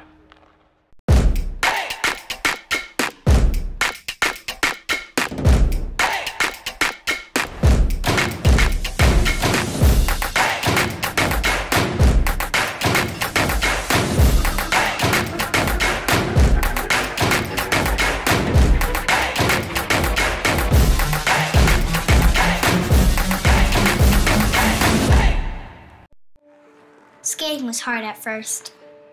Sometimes I fell, but I always got back up. Now when I'm skating, I feel like a rocket, or maybe a race car. Something really fast. It's my second favorite feeling. Scoring is my favorite. I think I like it even more than birthday cake.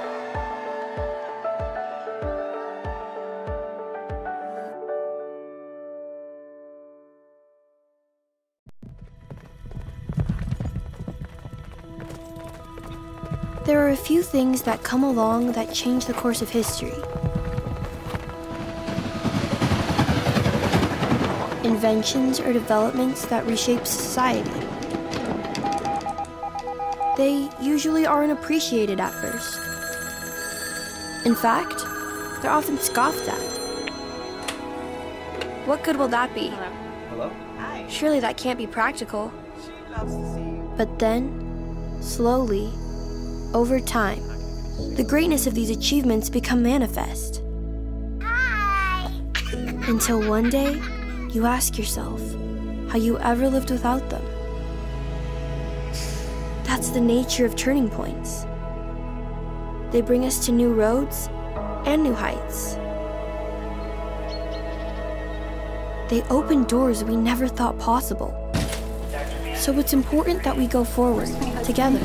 I'm here with Gina. That our growth might not just benefit the great, but the good also. In small ways, and in grand ones. Dad. The test of our progress is not whether we add more to the abundance of those who have much. It is whether we provide enough for those who have too little. At Wilson Electronics, we push every day to amplify the power of communication, to connect those who love and those who cannot live without it. Dallas, Texas, in a stadium that has been sold out for months, the Cotton Bowl. Notre Dame leading 17-14.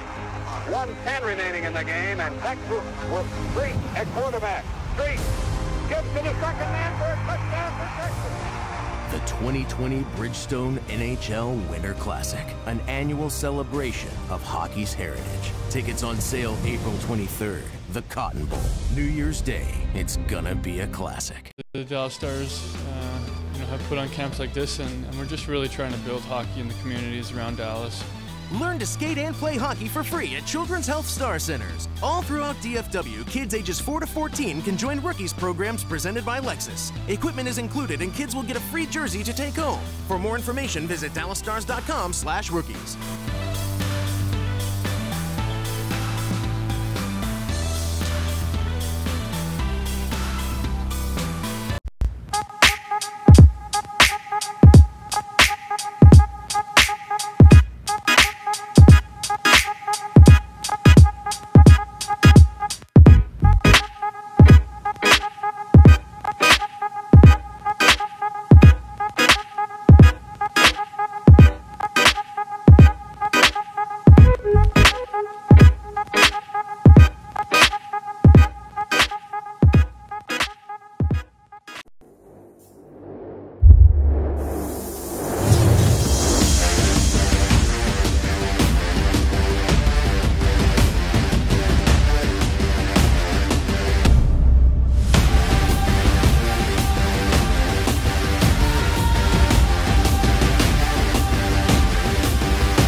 And we are back for period number 3. Quinn Kuski, Brett Luthner, and down inside the glass, Casey Roll. And Brett, if you're Miami of Ohio, what do you need to do in this third period to get back into it? That would help. Just exactly how you started the second period. Work your power play. Be patient with it. Get your shots. Try to crash the net. Create the traffic in front. Because this goaltender is giving up rebounds in this game.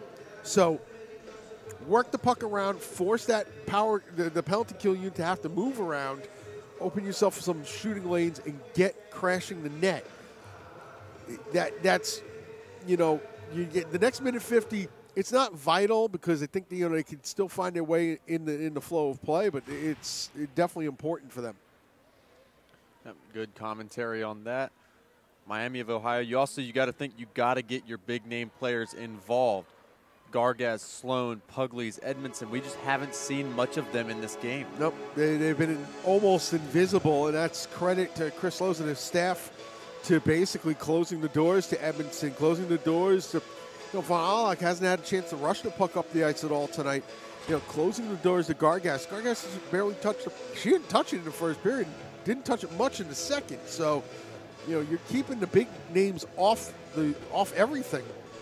Now, Angela Bucci, has had herself a heck of a game in this one. She's just been an absolute spark plug for Miami, but unfortunately, you're going to need more out of your big-name players if you want to come back in this game. Yeah.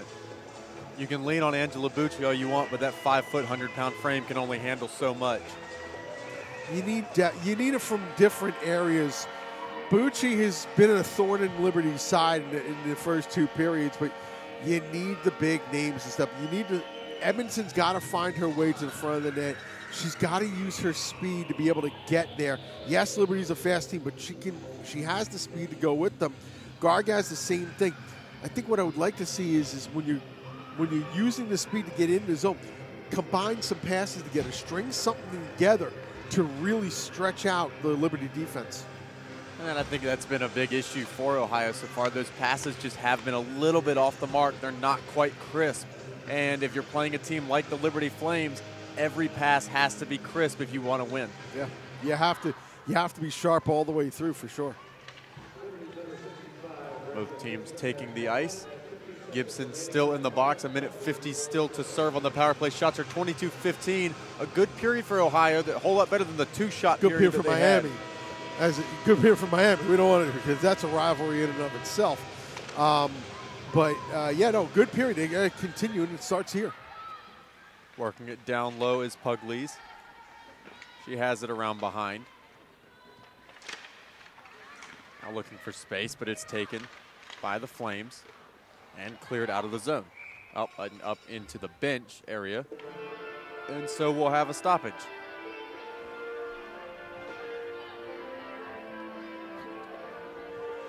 Don't mind me, I like this song.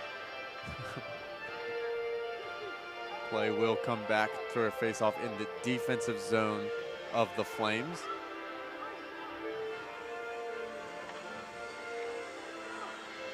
The Redhawks with all the big guns on the ice for this period.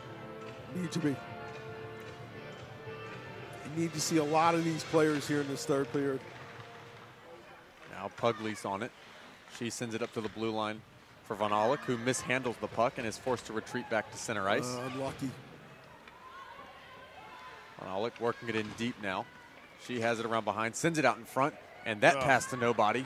That's another unlucky one. A little bit of a tip on the way back out. Two unlucky plays for Von Aulich. Now twisting it around behind is Gargas. Von Aulich with it. She brings it up through neutral ice and lugs it all the way to the offensive end. Von Aulich takes a shot, and that one goes just wide. That's what we want to see, though, out of Miami. That's if you're a Miami fan, that's what you want to see. Now it's being jabbed at down low. Both teams trying to get to it, and popping on top of it is Rupoli, and she'll hold for a draw with 45 seconds still to kill. Sloan almost cut that across to the goal mouth there. If she was just able to hold on to it just a split second more, we got ourselves a 3-1 hockey game.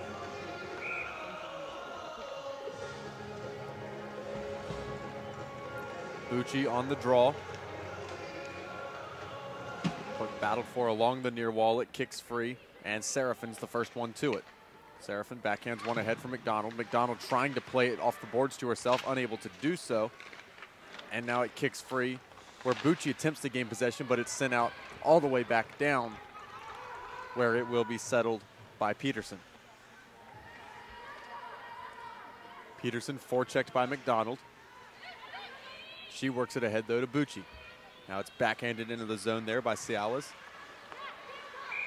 And we have maybe another penalty upcoming here. Yep. A few players got tied up. Holding.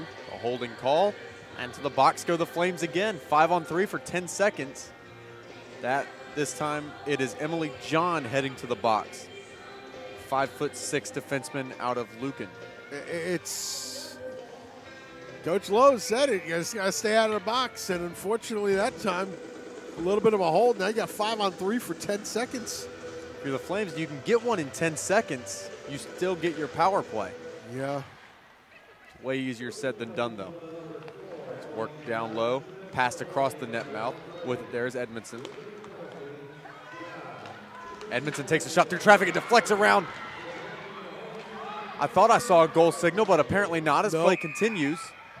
And it said officially no goal. That might have hit off the post the first time through. I'd like to see if we can get a replay on that, because that was, I thought I heard some iron. You saw the whole goal mouth scramble afterwards. But Miami's doing everything possible. See, here comes the shot through, and stoink right off the post. And then the whole scramble coming in afterwards. Without a doubt, the best chance Miami's had all game. Oh, wow. Coming down on that one was Sloan, and just alert in time. Wow, that was close. Van Aulik feints a shot and then shoots a wrister, and it's in the net! Van Aulik! Snap shot from the top of the circle. 3-1. Tell you, they just keep on plugging away. That time Van Aulik just with a blast through. It found its way through traffic and into the net. And this is what Miami needed at the start of the third period. Worked out to the point, shot, and squeaks through. Rapoli's definitely wanting that one back. Yeah, she's not totally set, though. That's a goal she definitely needs. That's a shot that she's going to want to have back. That shot came through the screen. It was a screen high, so there's still enough chance to gather your sight onto the puck. And it just found its way just right underneath her catching arm. Miami trying to work it out of the zone, but hand pass. Players go down, and a hand pass will be ruled, and we'll have a stoppage in play. That's exactly what they needed in this third period. You know, it's interesting because, you know, we keep saying you gotta get that first one. Now they got in the first one. They know they can score on this Liberty team. We've said it before. So now you've gotten one. Continue to play the way you've been playing in terms of skating. You know, you don't want to turn over behind your own net, but this game is not over by any stretch of the imagination. Olsen with it now. She sends it up to the blue line for McLeod. McLeod goes cross ice for Bernie. Bernie's pass intercepted, and Peterson works it ahead. Peterson brings it into the offensive end. She takes a shot, and that one patted aside. And a rebound off the boards. Rapoli comes out of her net to jump on top of. Yeah, Rapoli's giving up rebounds in this game. There's a lot to be had. It's keep on plugging away if you're the Red Hawks. You're finding ways into the zone, and you're finding that in skating up the wings and skating at these Liberty defenders is giving them a little bit of a problem now. Now puck back for Van Aulik in central ice. She clears it into the zone. Tipping, trying to go around for it. She gets some help from Stretch. Bucci down there, as always. And now worked out of the zone by the Flames. A few players racing for it. Van Aulik wins the race for the Red Hawks. He's battled for around behind. It kicks free for Macholtz. Macholtz trying to put it out in front, unable to do so. And it's worked free where Macholtz takes it once again. Macholtz goes up to the blue line for Tipping. Tipping unable to corral it. And now it's loose and racing after it. And Miami's going to win the race to it. A chance out in front. Rapoli gets taken out in a slap shot. That one missing the wide open net. Rapoli's down hurt. And through all the noise, I didn't hear the whistle, but a great chance for Cialis. Cialis cut to the net, won the race, cut to the net, dipped the shoulder. And here you go again. Here's Cialis with the puck, walks in, dips the shoulder, and I don't.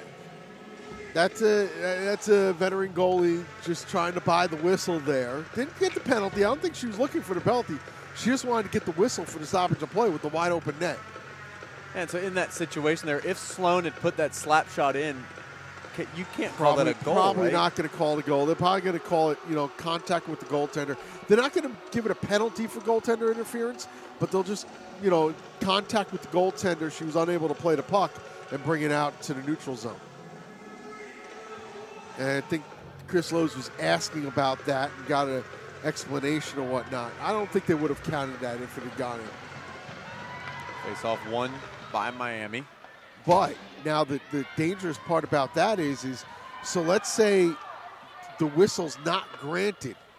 And I basically say you're trying to buy a whistle and let it play on. It could have been called a goal later. Under the premise of you didn't try to get back to your net, so we're not giving you the benefit on that one. Puck controlled now at neutral ice by Edmondson. Edmondson plays into the zone where Rapoli will settle it down for Seraphin. Seraphin passes off for John. John now passing ahead for Smeebert. Smeebert brings it into the zone. She takes a shot but fans on it. Now another shot, this one from a sharp angle, and Crosley covers it up for a draw. I would have liked to have seen the time and space cut down by Natalie Hornbuckle. I thought she left a little too much time and space there. At a certain point, you got to step up and try to challenge the shooter, the puck handler. In that case, I thought Hornbuckle should have challenged a little bit sooner.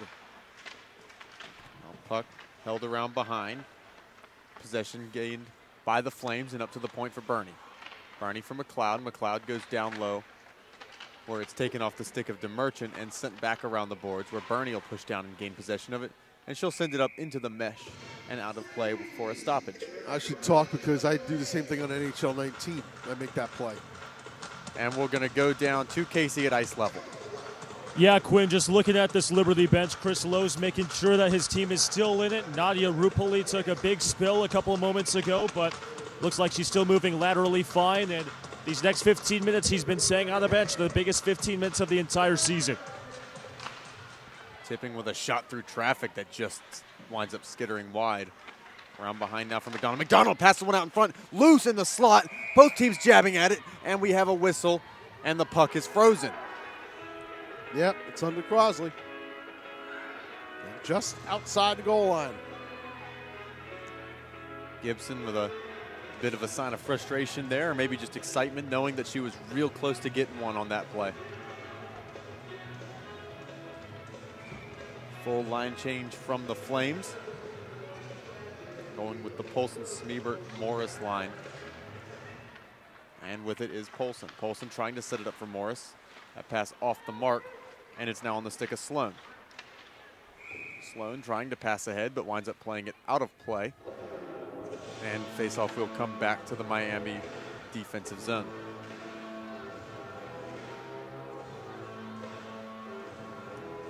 Very strategic line changes from the Flames, exercising their ability to make the last change as the whole home team. And that's the benefit of being the higher seed. You get that last change. Now on the puck is Bucci. Bucci plays it off the boards and now looks to get by McLeod. McLeod stays with it stride for stride, and she backhands it away. But on the puck is Bucci. Bucci tries to send it around the boards.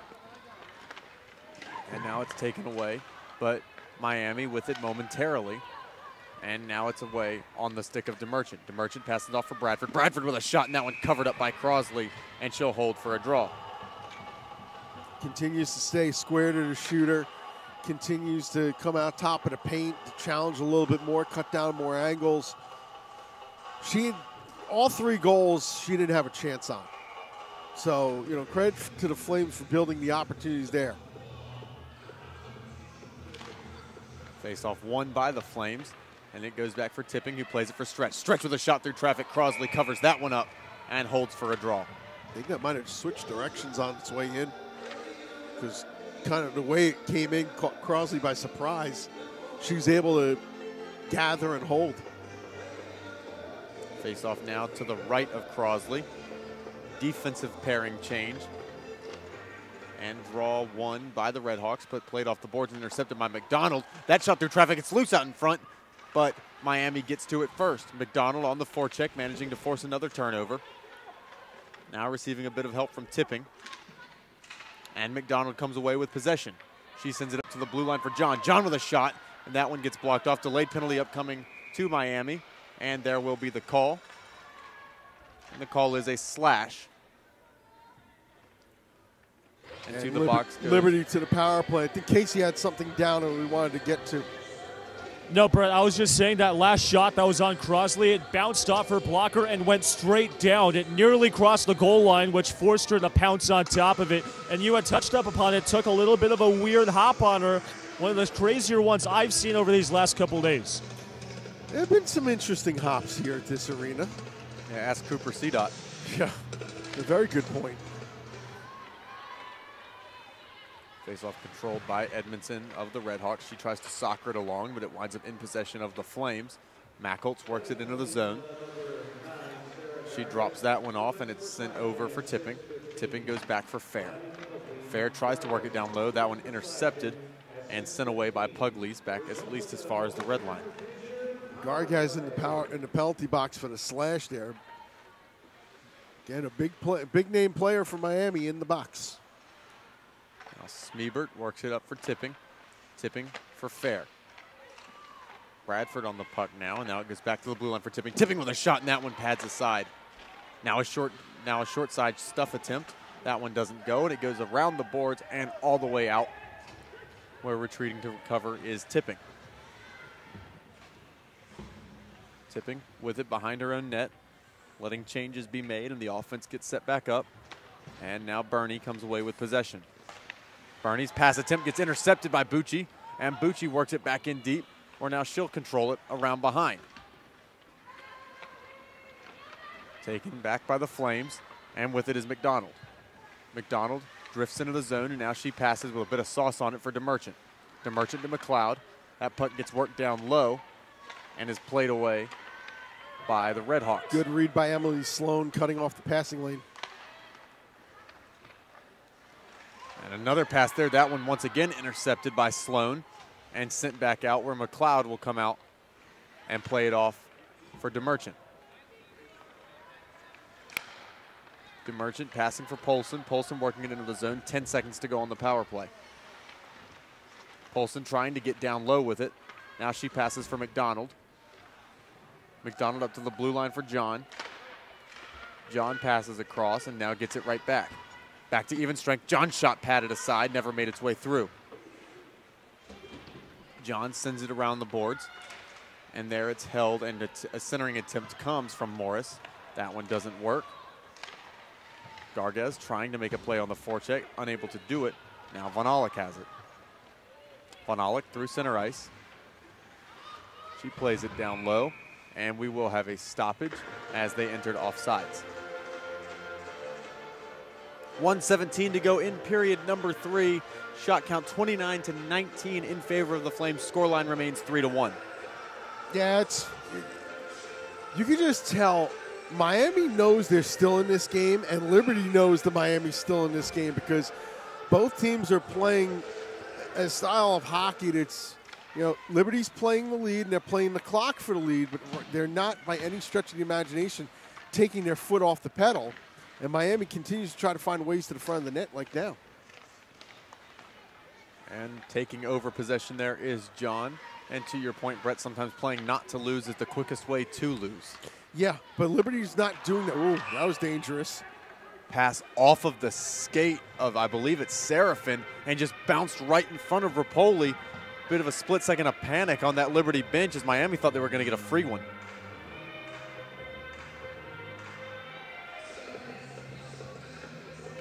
Face-off remaining in the Miami offensive zone. Perhaps a chance can come from it. Sloan on the draw for Miami. She wins it. Back to Single, whose shot gets blocked off. And Carroll attempting to play it along. Puck lost under some bodies, and it finally kicks free, where Single plays it over for Von Olick. Von Olick, the lone goal scorer for Miami tonight. She works her way through a whole bunch of players and into the zone for a shot. That one not finding its way on frame. And now with it is Sloan. Sloan takes a shot. That one goes to the side. And now it's backhanded back down low, where it's battled for, and kicks out in front, where Rapoli will dive on top of it again, and a penalty upcoming.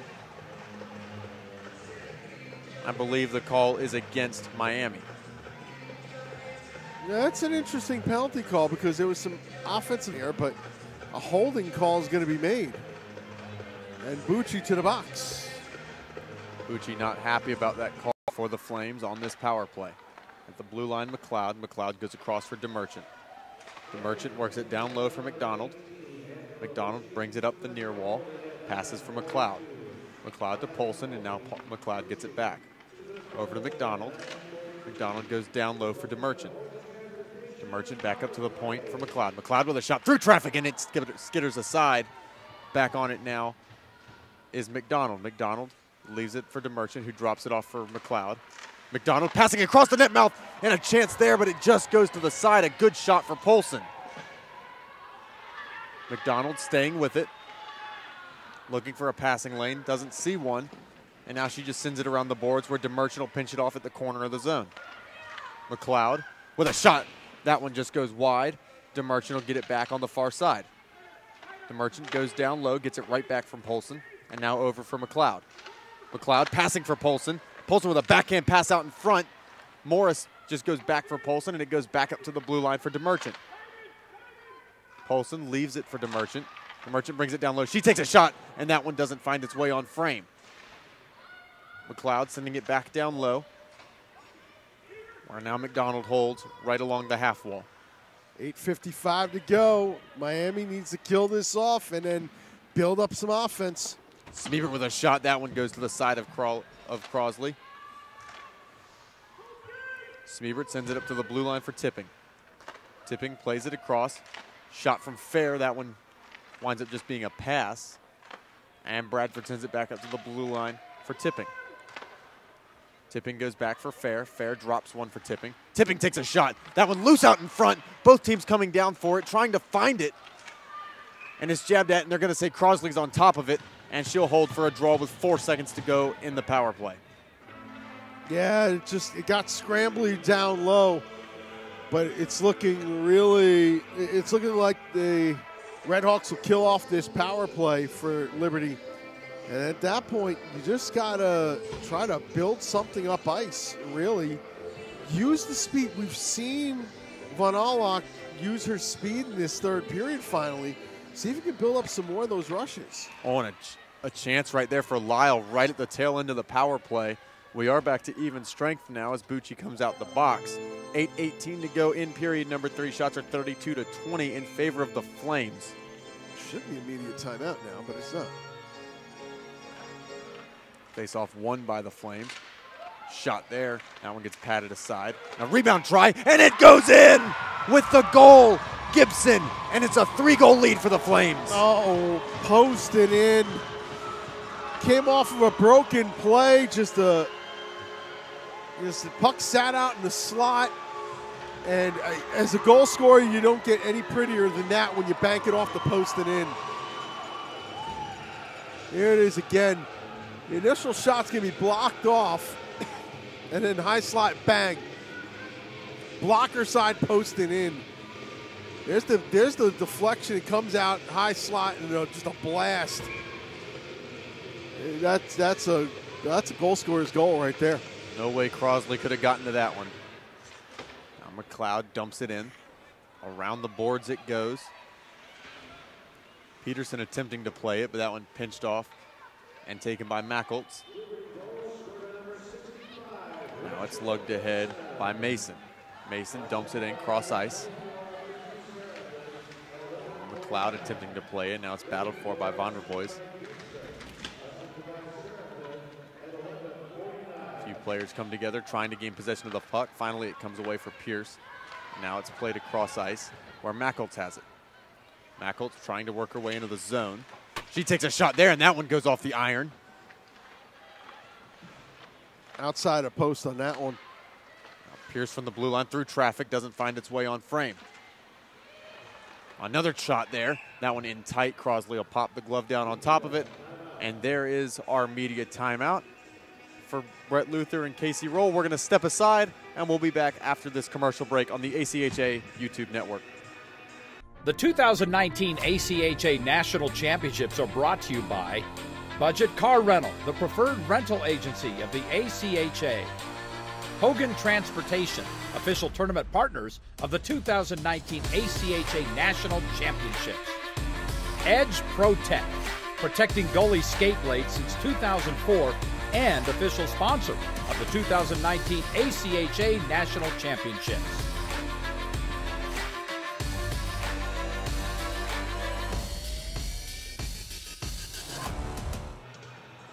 7:17 remaining in the third period for the 1-hour score. The Liberty Flames on top of the Miami University of Ohio Redhawks for the 1, and with the last 7 minutes and change to go.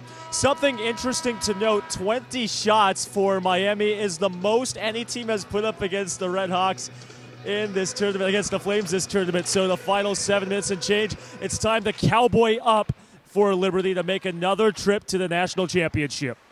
Thank you, Casey, and I gotta say, I love the hat. Our own Nick D'Alessandro, just the guy. He's the guy when it comes to hats. He's our videographer. If you have anything, I feel like Nick might have it, and better some. I've once again gone to my Captain Picard. Now the face-off along the near wall, dumped into the zone by Pugliese. Pugliese goes after it. It's battled for with tipping. Multiple players behind the net trying to pull it free. No one able to gain possession. As long as that puck stays moving, we won't have a stoppage in play. And now it finally comes free for Pugliese. Pugliese passes it up to the blue line, and we'll have a stoppage. And the net's off its moorings. Yep. 6:24 to go in the third, and Miami needs to throw some rubber at the net and quickly. And just 20 shots on goal. The netminder like Rapoli, that's not going to be enough. Keep in mind, only 2 in the first period. So once they got out of that first period, they've been halfway decent in this game. Just haven't been able to get those second chance opportunities down low. Shot from the blue line, and that one snared nonchalantly by Rapoli. Yeah, you got to shoot low on this goaltender. Rapoli, you have to shoot low. Anything up high, she's going to grab. So keep pucks down on her. It was really the name of the game, because that's where you're going to get a lot of your rebounds. I mean, Rapoli comes in. Rapoli's height is, what's the height on her? 5'11". So tall goalie, you shoot low. Face-off controlled by the Flames. They send it all the way down. McDonald trying to win the race to it. Not quite able to do it as she's pinched off by Vanalik. That's sent around the boards. Gibson trying to get to it, unable to do so. Now it's back to the blue line where Serafin will dump it in, delayed offsides. Now the Flames can enter. The puck is on the stick of Gorgon.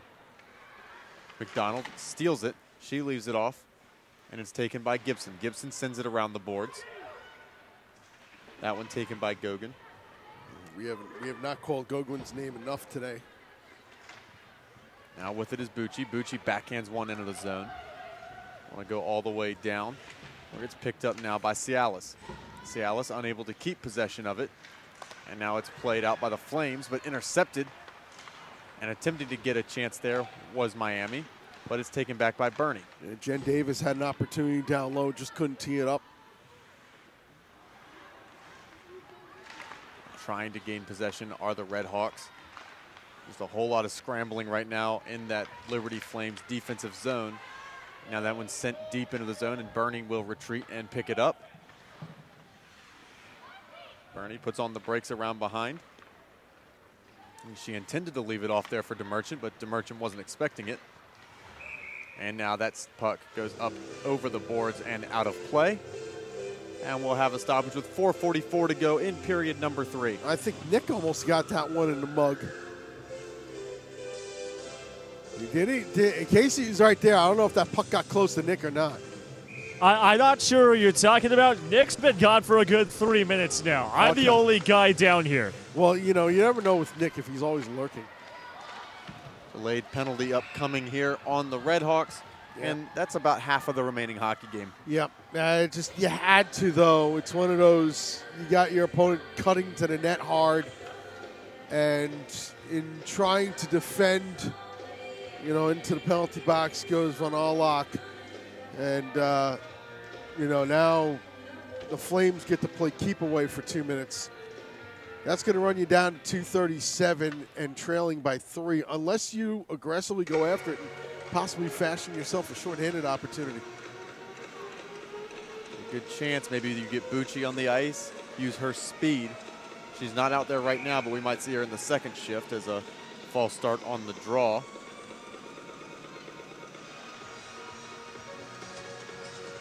It was pretty interesting here, guys, because DeMerchant was just trying to talk with the official linesman and the officials about possibly getting a penalty shot because she thought she was all alone and she was fouled from behind. So interesting call here to put Liberty on the power play. No, she wasn't. It's just I would have done the same thing if I was her, to be honest with you. But yeah, no, that was more of a takedown from the side as opposed to like legit had gotten away for a breakaway. I don't think it would have met all the criteria for a penalty shot, and obviously it didn't, deemed by the referees down there. Fair now, working it into the offensive end. She drops it off for Mackles, and Bradford with a chance. Couple shot opportunities. Crosley closes them off and holds for a draw. Yeah, Crosley's continued to play well, and just the Flames' 4 goals have all been really good offensive plays. There's no two ways about it. Face off to the left of Ripley Crosley. Allie Morris up against Bucci. Face off won by Morris. And back to the blue line where it's sent down low by DeMerchant. Back for DeMerchant, and she can't pull the trigger on a shot. Her stick was tied up. Goes cross ice where McLeod will play it deep. Morris, cross ice for DeMerchant. DeMerchant up to the point for McLeod. McLeod back for DeMerchant. DeMerchant drops it off for McLeod. McLeod now goes down low for McDonald. Her pass across the net mouth deflects up high and is cleared out of the zone by Edmondson. Even with the 4 goals in this game, Ripley Crosley's save percentage is still .954 presently. She's turned aside 83 out of 87 shots. Puck sent down low where it'll be lugged ahead by McDonald. McDonald into the offensive end. And a pass right out in front. That one goes just up over the net. Good chance for Allie Morris. Now that one's stopped off by Tipping and sent back around the boards, where it'll be picked up by Single. And Bradford at neutral ice. Works it into the zone. Bradford looking for some help. Now a sharp angle shot. That one gets blocked off, and it winds up back on the stick of Bradford. Bradford drops it for Smeebert. Smeebert pulls the trigger, and that one blocker stop for Crosley. Redhawks clear the zone, and that race is going to be won. What an effort from Von Aulich, flying down the far wing. Von Aulich down on the ice trying to continue to play it, unable to do so. And now that puck goes cross ice where it's sticked ahead by Lyle. Lyle with a slap shot, that one off the side of the cage. And around that pass goes, and it splits the defensemen of John and Seraphin. And John will settle it behind her own net with under 2 to go. That puck deflecting up in the air along the far wall. Now it's pinned up against the boards only momentarily, as it's picked up now by Bernie, and Bernie plays ahead for Gibson. Gibson brings it into the offensive end. Goes around the boards, Gibson staying with it. Now it's up to the point for Seraphin. Seraphin back down for Gibson. Gibson with a one-time try. Bernie out in front, unable to get a stick on it. Now Carroll. Carroll plays cross ice for Seraphin. Seraphin with a little spinorama move. Drops it off for McDonald. McDonald working her way in, and she can't take the shot. Now with it is Bucci. Bucci with 1:15 to go. Racing ahead. She now puts on the brakes and waits for help. Just realizing that the help was a bit of a ways off, just sends it down low. John for Seraphin. Seraphin back to John, and John will look to clear the zone and will do so. McDonald backhands one ahead. DeMerchant has her stick taken, and that'll lead to possession for Miami. Miami sends it around the boards. There, it's picked up by Edmondson. Edmondson lost it in her skates. Now it's battled for. Neither team able to find it. Both teams fighting along the far wall. Still looking to gain possession. Was pulled free momentarily by McLeod, but winds up back in it. Now McLeod rips it free and sends it cross ice with 26 ticks to go. And bringing it ahead are the Redhawks. Worked into the zone nicely, and a backhand try and a penalty upcoming to the Flames. Single with a really good effort there, but just too little too late. Yeah, we're going to be talking about Liberty and Lindenwood Belleville tomorrow for the national championship. A valiant effort out of Miami. Just that slow first period really hurt them, and they could never get their footing back in the game. They pulled it to within 3-1, and then a late goal, just putting this on ice. But Ripley Crosley will finish this tournament with a .955 save percentage and a .167 goals against average, and unfortunately a semifinal loss. Now working it down low is Lyle. 3 ticks left. And that will do it. 1-0. And there is the horn. The Liberty Flames, for the second year in a row, are going to the national championship game. Yep, a good 4-1 win. And you see them celebrating there. A good, hard-fought win for Liberty. It wasn't easy for them. Miami came out and gave them problems, but again, that slow first period, enough to put the Flames over the top. If you're Miami, you only have 3 players graduating at the end of this season. Yeah, here's the crazy part. 3, and then they got 3 seniors and 4 juniors. You've got a very young core on this team, yeah, and a lot of good players to build around in that young core. So, yeah, Miami will be back. I'm not worried about that in the least bit. They're an excellent team. They'll be back to cause more problems. A really good run, a semifinal run. It just fell short against the #1 team in the nation. Good effort from Miami, but a better effort from the Flames as they go on to win 4-1. And the story for the Flames, I think, is the same story from Lindenwood Belleville in their opening round. You got to stay out of the box. Belleville stayed out of the box, and that led to their win against Adrian. Right. If you're the Flames, they took quite a few penalties. They've got to work to stay out of the box as well. They do, as Casey's down on the ice for an interview. Go ahead, Casey. Thanks, Quinn. Joined by Nadia Rupali. Nadia. Microphone cut out. Able to allow a goal. 1 goal allowed by you in a semifinal. What were the emotions going through these 60 minutes? I mean, we're both good teams. We're both good goalies. I mean, going into this, I was just thinking I need to make the first save, and I was relying on my defense to clear the pucks. We did a pretty good job this game. You talk about defense. Today's actually the most amount of shots that Liberty has allowed in the second and third periods. What was the mindset after they were able to net one? Miami, you mean? I mean, going into the third period, we had good momentum, good energy, and a mindset in the locker room was just to dump pucks deep and kill off all our penalties. And we gave up one, I think it was on the PK, but overall we were able to box the players out and allow me to see most of the shots. Lindenwood Belleville Lynx waiting in the championship game. How does dancing to the tune of back-to-back championship appearances sound? I mean, it feels great. Both teams are great, both goaltenders, defense and offense. It's going to come down to who wants it more tomorrow. All right, thanks, Nadia. Congratulations on the win. Thank you. Gwen? Thank you, Casey, and a good interview with Nadia. And she was not the starting netminder last year, is this year, and has the chance to win her team a championship. Has the chance. Liberty's got to stay out of the penalty box against a very potent Lindenwood Belleville team. I tell you what, it's an interesting dynamic because Lindenwood Belleville had that aggressive forecheck in the first semifinal today that gave Adrian all sorts of fits. Let's see what happens tomorrow if they bring that same intensity against Liberty. What's it going to do against them? Definitely should be interesting.